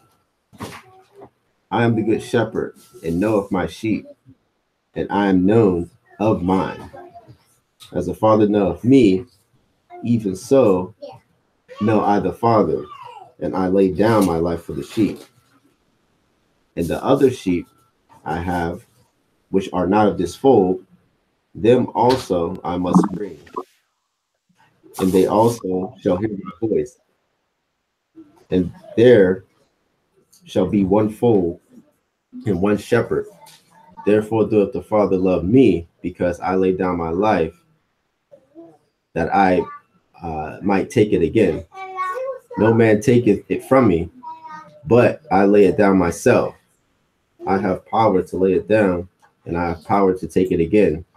This commandment have I received of my Father. There was no division, therefore, again among the Jews for these sayings. And many of them said, He hath a devil and is mad. Why hear ye him? Others said, These are not the words of him that hath the devil. Can the devil open the eyes of the blind? And it was at Jerusalem, the feast of dedication, and it was winter. And Yeshua walked through the temple in Solomon's porch. Then the Jews came round about him and said unto him, How long doest thou make us to doubt? If thou be the Mashiach, tell us plainly. Yeshua answered them, I told you, and ye believe not. The works that I do in my Father's name, they bear witness of me. But ye believe not, because ye are not of my sheep. And I say unto you, my sheep hear my voice, and I know them, and they follow me. And I give unto them eternal life, and they shall never perish, neither shall any man pluck them out of my hand. My Father which gave them me is greater than all, and no man is able to pluck them out of my Father's hand. I and my Father are one. Then the Jews took up stones again to stone him. Yeshua answered them, Many good works have I shown you from my Father, which those works do ye stone me? The Jews answered him, saying, do you want me to keep going all the way to 42? 33. Oh, 33. The Jews answered him, saying, For a good work we stone thee not, but for blasphemy, and because thou, being a man, makest thyself Yahweh or Elohim.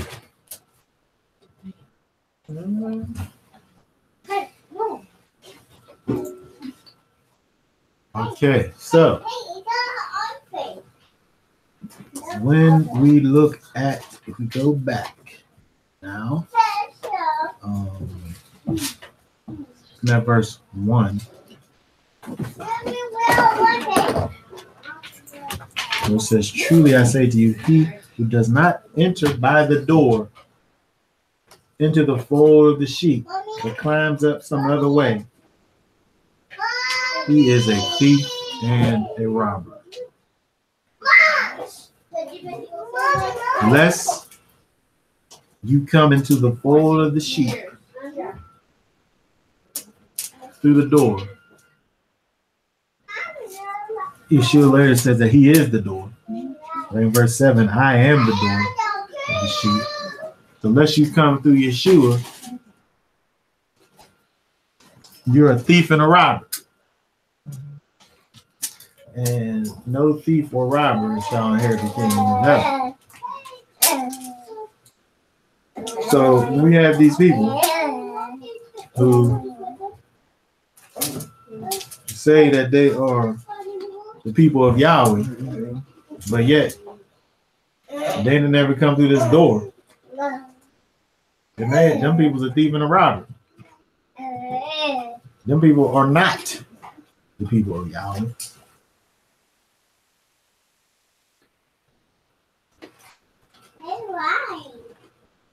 But they're a thief and a robber. Yeshua says it right out of his mouth. Right? So he's putting, and then I think that's why they're very stoned, because they're like, why are you putting yourself in a place where you say, I got to come through you. You know what I mean? Yeah. But these are the things that Yeshua isn't up here talking about. That, yeah. So there's various times when we look at the things of Yeshua, and he's not saying things by mistake. He's not like accidentally saying things or nothing, like slipping out of his mouth. And also, you got to think about the fact that the people who he's talking to, these scribes and these Pharisees, they know the scriptures backwards and forwards. So when he makes these statements, and they sit up there and say that he's blaspheming, he knows that that's what they're going to think when he says this or that.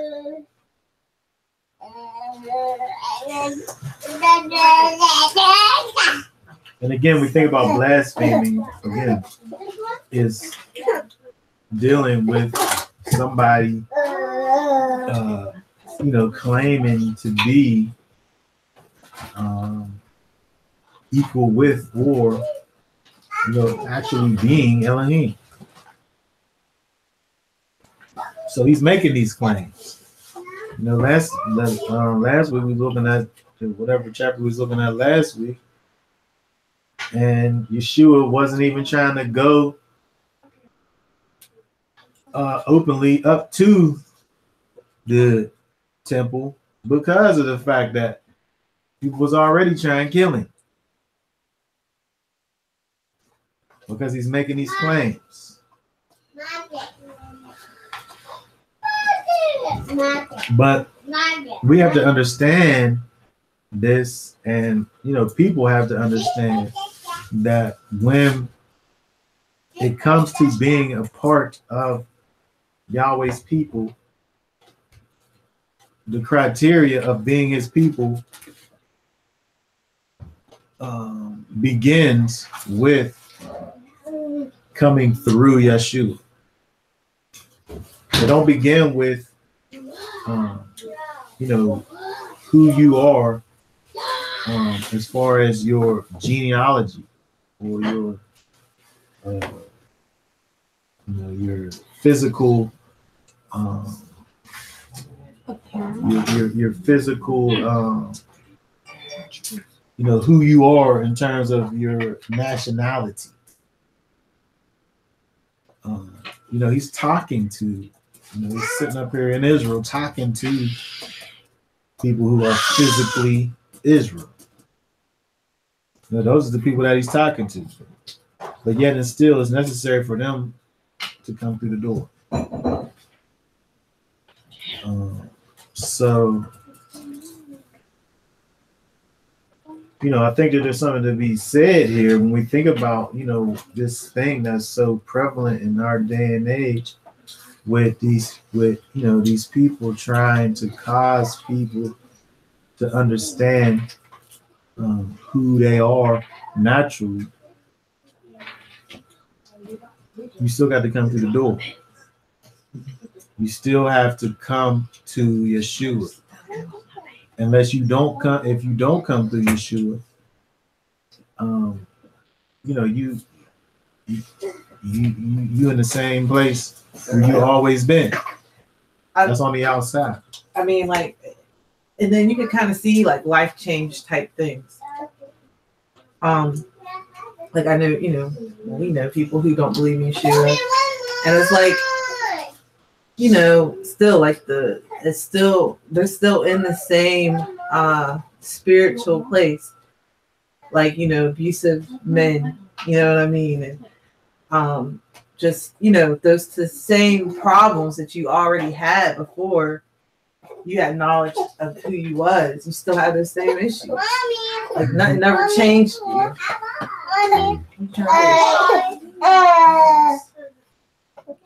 Yeah. So as we look, Yeshua was sitting up here talking about this whole idea of coming through some door, and the people didn't know what he was talking about. They didn't get it. So then when you look down at 7, where he says, I am the door, he gets it a little bit more forward what he's describing. You look at, he starts about the hireling, the hired hand. He who is a hired hand and not a shepherd, who is not the owner of the sheep, sees the wolf coming and leaves the sheep and flees. That caused me to think about before when we looked at Ezekiel. We're talking about these shepherds who's not feeding and healing and strengthening and protecting the flocks. He's just worrying about his own self. He there just for a job. He's a hired hand. He's there just for the money. The wolf coming, he don't care about the sheep. He caring about his own survival. And leaves the sheep while the wolf sits there and snatches up the sheep and scatters them. Right? That just speaks to those who are not invested in the people. They're not invested in the people, but just personal gain. They're just trying to get their own self together. That hired hand is just there for an occupation. He's just there for his own betterment.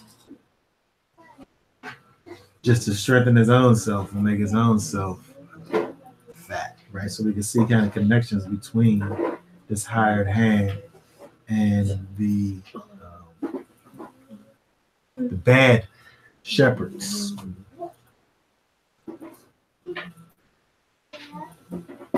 Verse 14, Yeshua speaking again says, I am the good shepherd, and I know mine own, and my own know me. We think about this idea of knowing Yeshua, and being known of Yeshua. We always look back to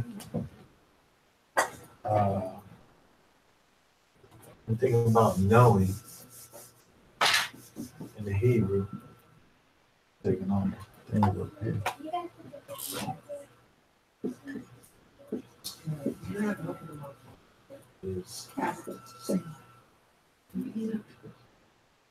Yada.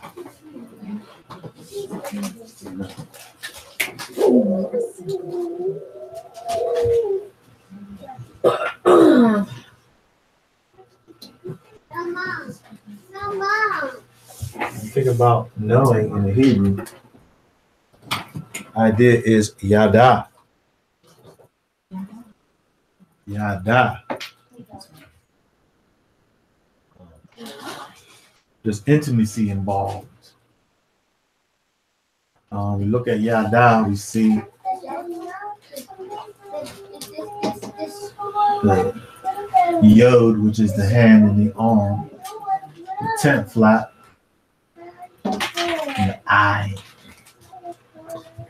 So when we see, we're looking at yada, with the arm, you have your strength, you do your work, and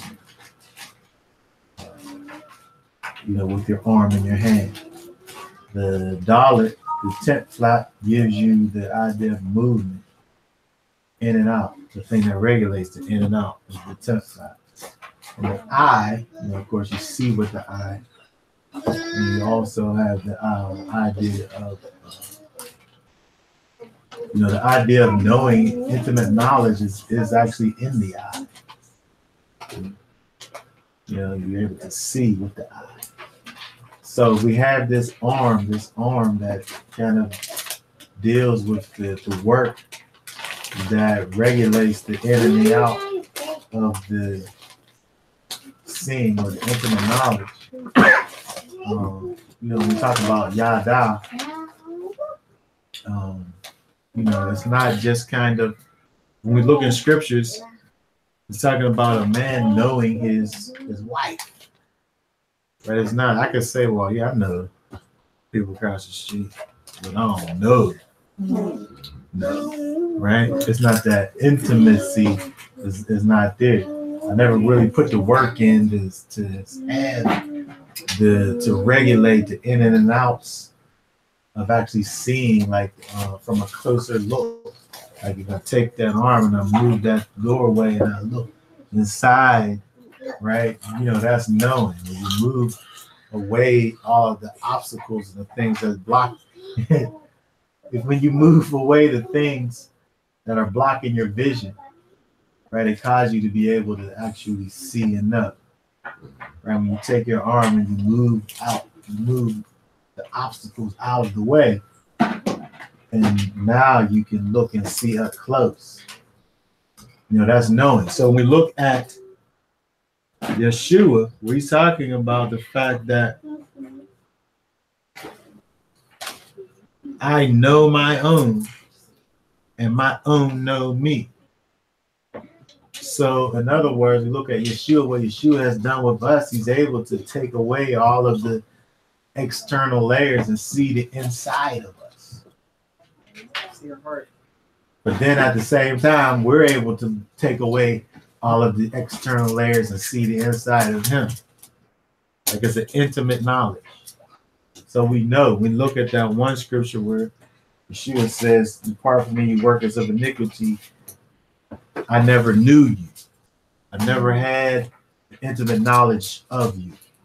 I never took away all of the external layers and looked at you intently, and vice versa.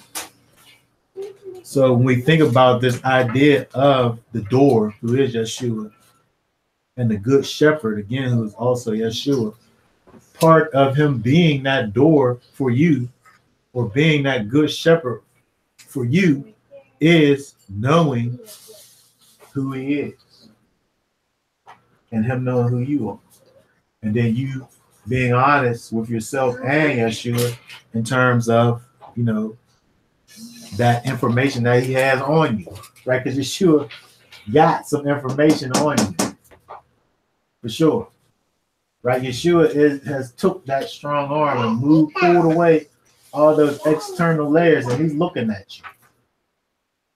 Right? You can't hide nothing from Yeshua.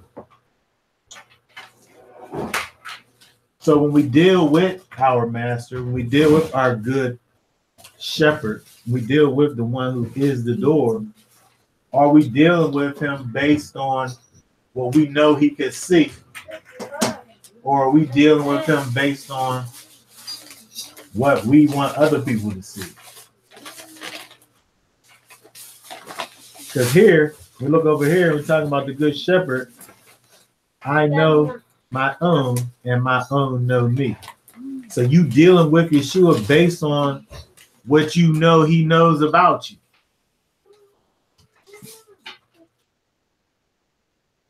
And your relationship is based on that.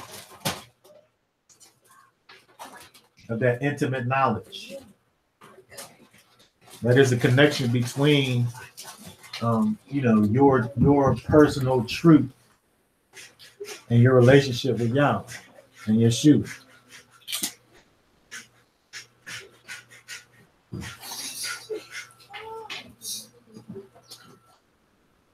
So we got people out here who, may say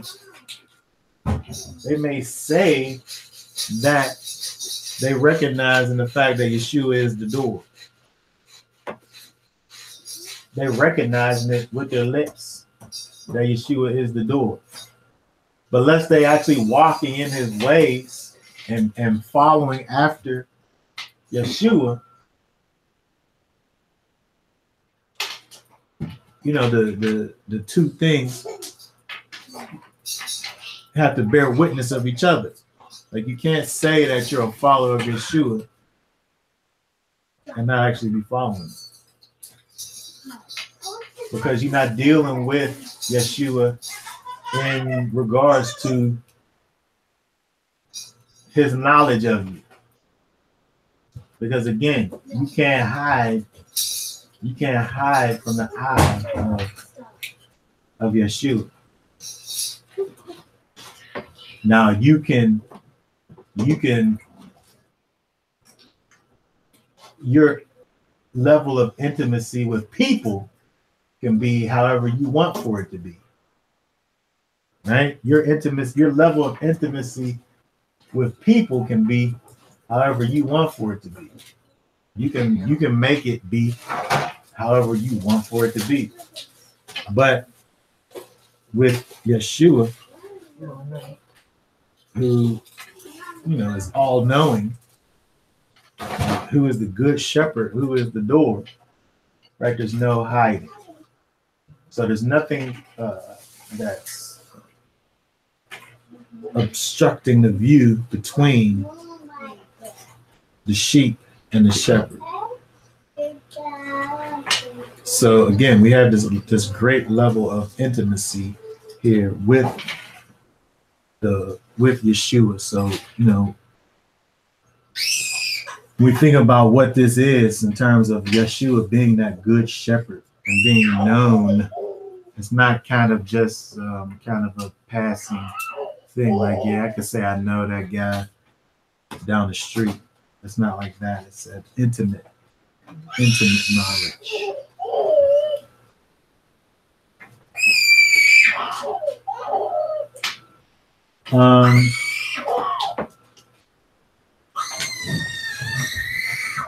I have other sheep. Verse 16. I have other sheep which are not of this fold. I must bring them also. And they will hear my voice, and they will become one flock with one shepherd. So again, when we look at Yeshua and who he's talking to Israelites. He's talking to people who are considered the people of Yahweh. But here, then now he's talking to them and he's saying that there's other sheep besides you all people here. It's not just about you, but there's other ones too. And they're gonna be put into the fold as well.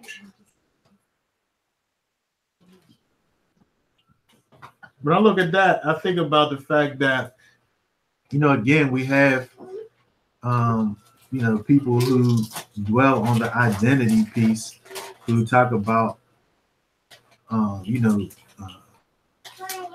Israel only. Israel only is to be saved, and Gentiles, just gonna be well, I was gonna say lost, whatever I was gonna say, just gonna be the slaves. Not really connected.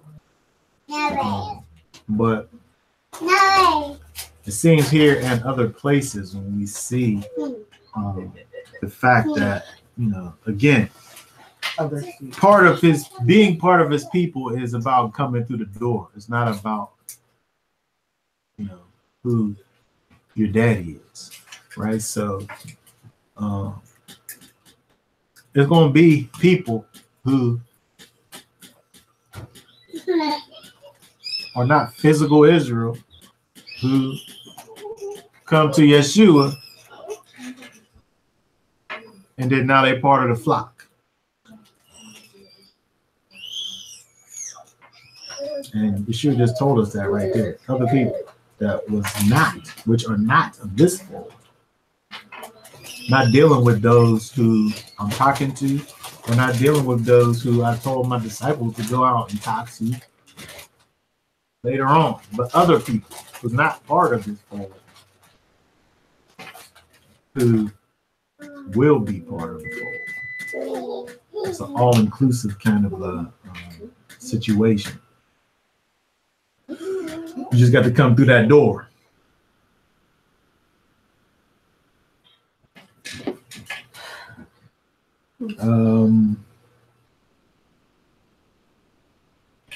Okay, verse 17. Oh, it's 18. No one has taken it away from me. Oh, 17. For this reason, the Father loves me, because I lay down my life so that I may take it again.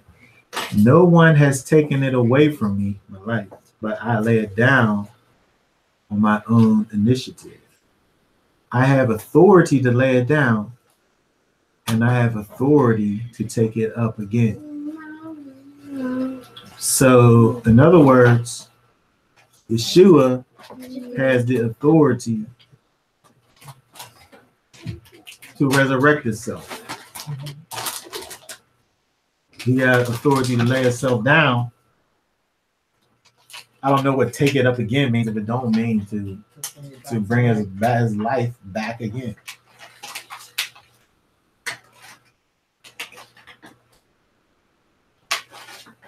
Which, again, when we look at these things, now he says that, and then he keeps on talking, and then now you got these people who sitting up here trying to kill him again, right? When he says stuff like this, I have authority to lay it down.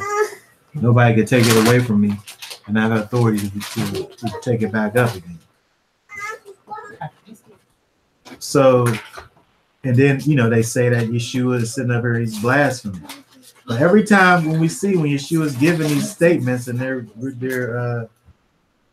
they're classifying these as blasphemous statements, we could look at these same things that he's saying and classify them as times when he is putting himself equal with Yahweh.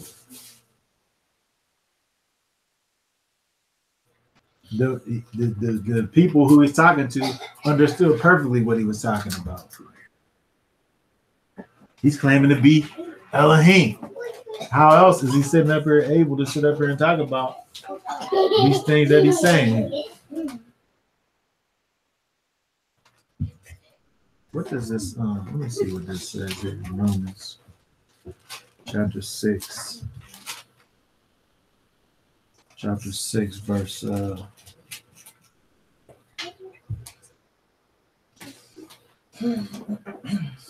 did I write that down?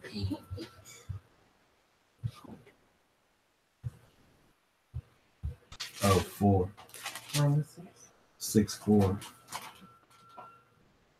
Romans 6:4 says, therefore, we are buried with him by baptism into death, that like as Messiah was raised up from the dead by the glory of the Father, even so we also shall walk in newness of life. Okay, being raised up by the glory of the Father.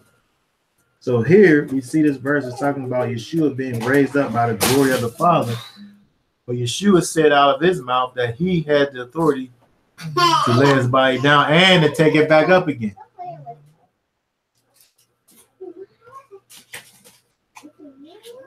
And then over here it's talking about Messiah being raised by the glory of the Father. So we're talking about two separate things here. One thing. Huh? Not two separate things is one thing. I don't think it's two separate. Yeah.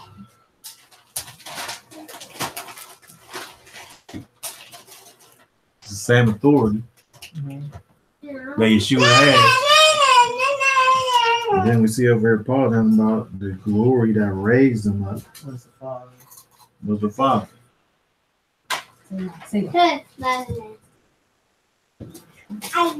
Yeshua tells us that him and his Father are one. There's one authority. There's one glory.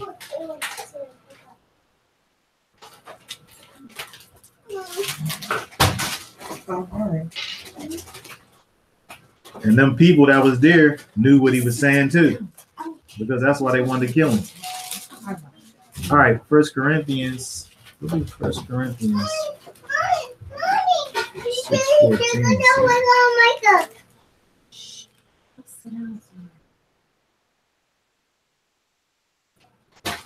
Oh, and Elohim have both raised up the Master and will also raise up us by his own power. Again, it's putting the emphasis on Elohim in terms of the resurrection power. But Yeshua said he had that same power and authority out of his mouth. And again, the people that was there heard what he said, and they knew he was saying this thing that was equating himself with Yahweh.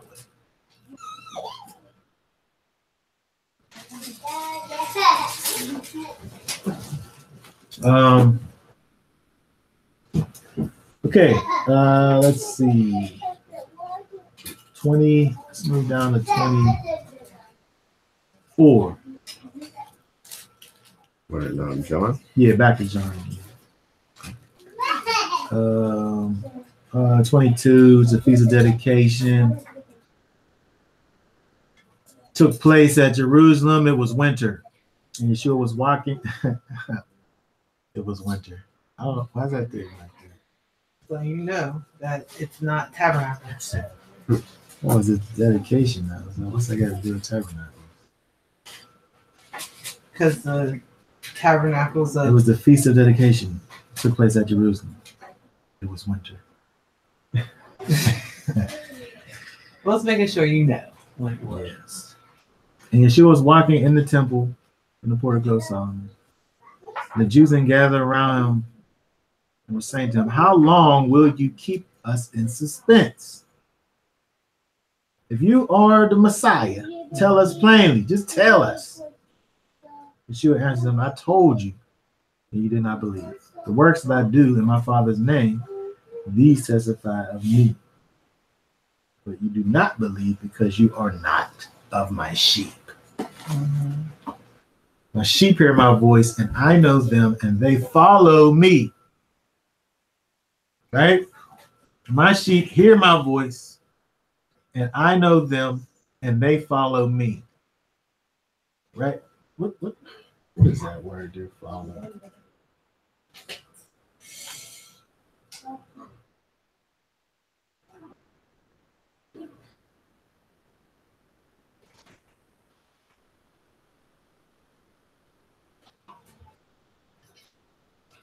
John.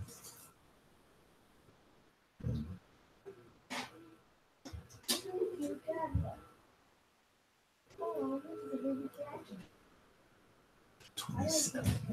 Follow.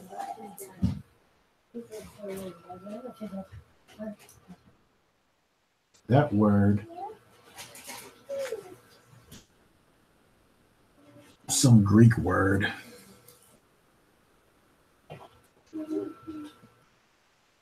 To be in the same way with, that is to accompany, follow, specifically as a disciple, follow, reach, to be in the same way with.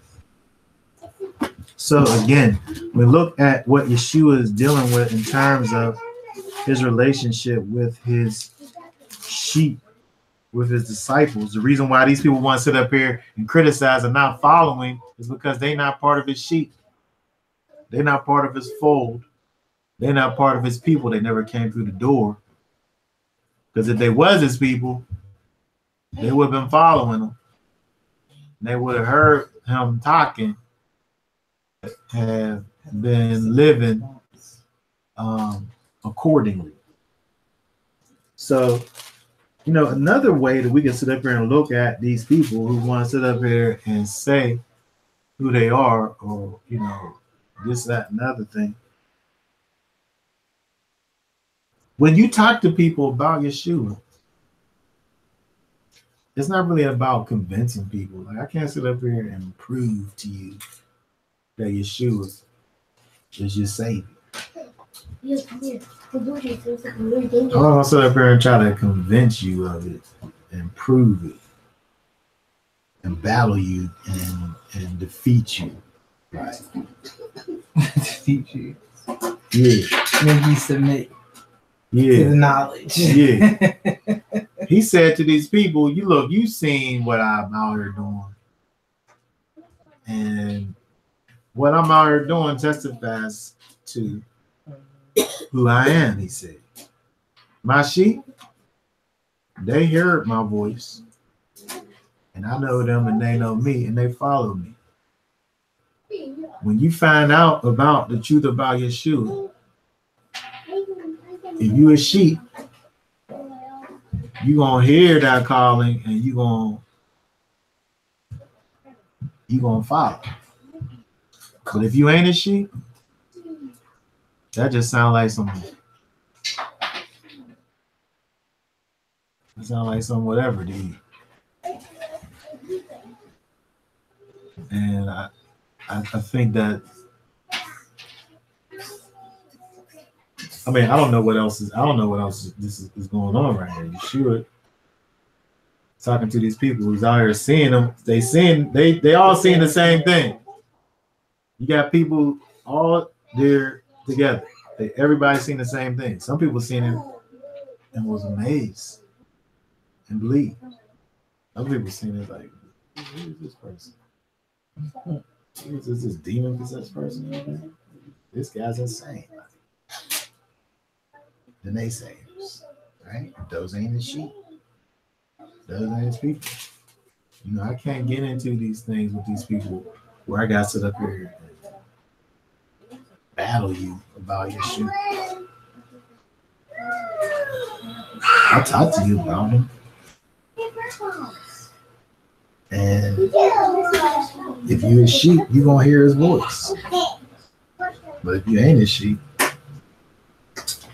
you ain't going to believe. You're not going to be a believer. But you do not believe because you are not my sheep. You're not going to believe.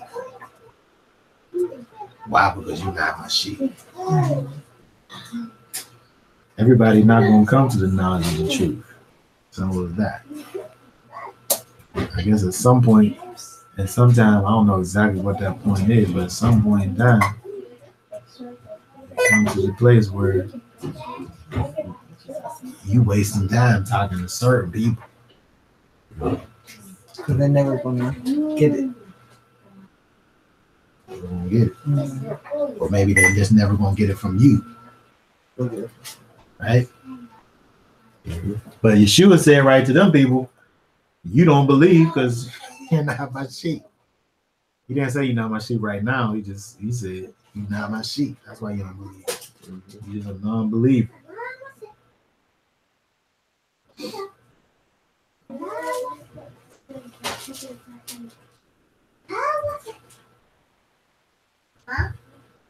I give eternal life to them, my sheep, those that hear my voice and those that follow me, and they will never perish, and no one will snatch them out of my hand. So when you got these people who used to believe, quote unquote, and then they don't believe anymore, they never did believe in the first place. Because if they did, they would never got snatched out of his hand. That's the only way you could. It says right there, they will never perish, and no one will snatch them out of my hand. Now, how many people you come across who they used to believe?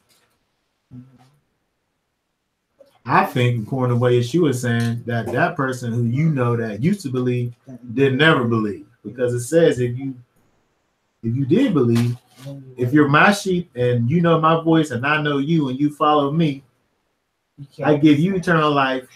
You will never perish, and no one will snatch you out of my hand. And my Father who has given them to me is greater than all, and no one is able to snatch them out of my Father's hand. And I and my Father are one. No! And then the Jews proceeded to try to kill Yeshua again. After he said all that. Speaking of blasphemy. Okay. Does anybody have anything to say about any of that stuff? Comments about eternal security?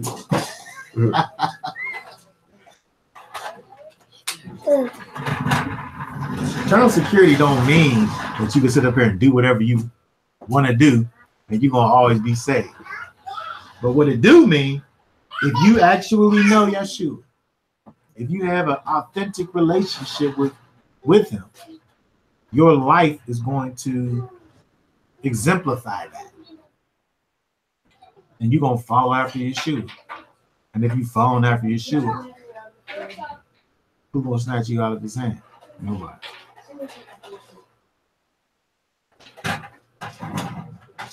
Yeah, it's a lot different from one stage always No, saved. it doesn't matter. It don't matter what you do. You ever hear of that?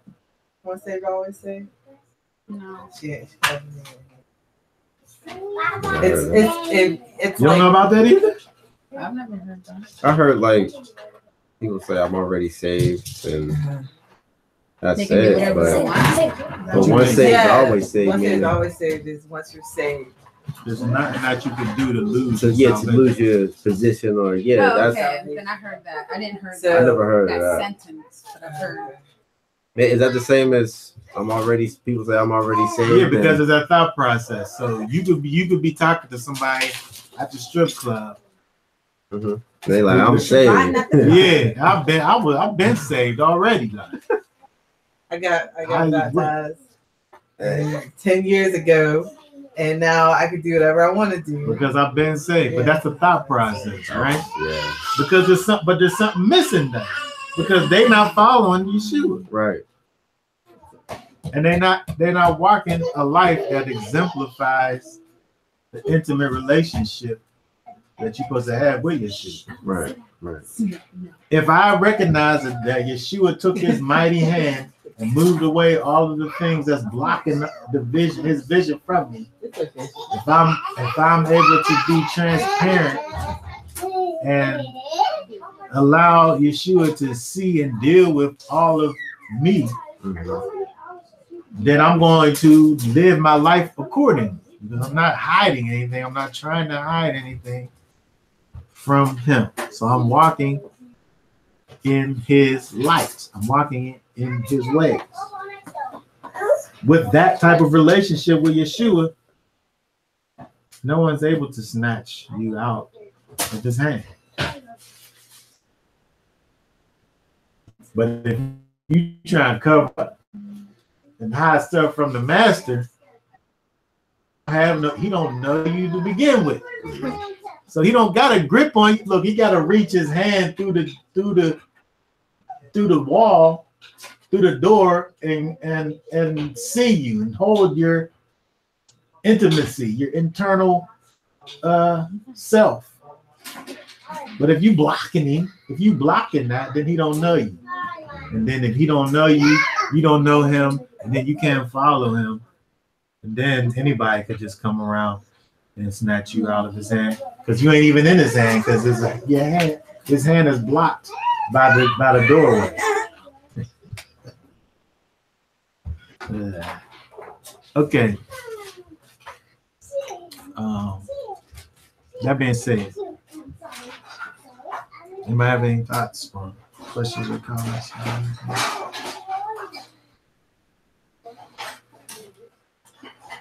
Okay, so that's what we'll be done for now. Okay, so say Shabbat Shalom. Till next time.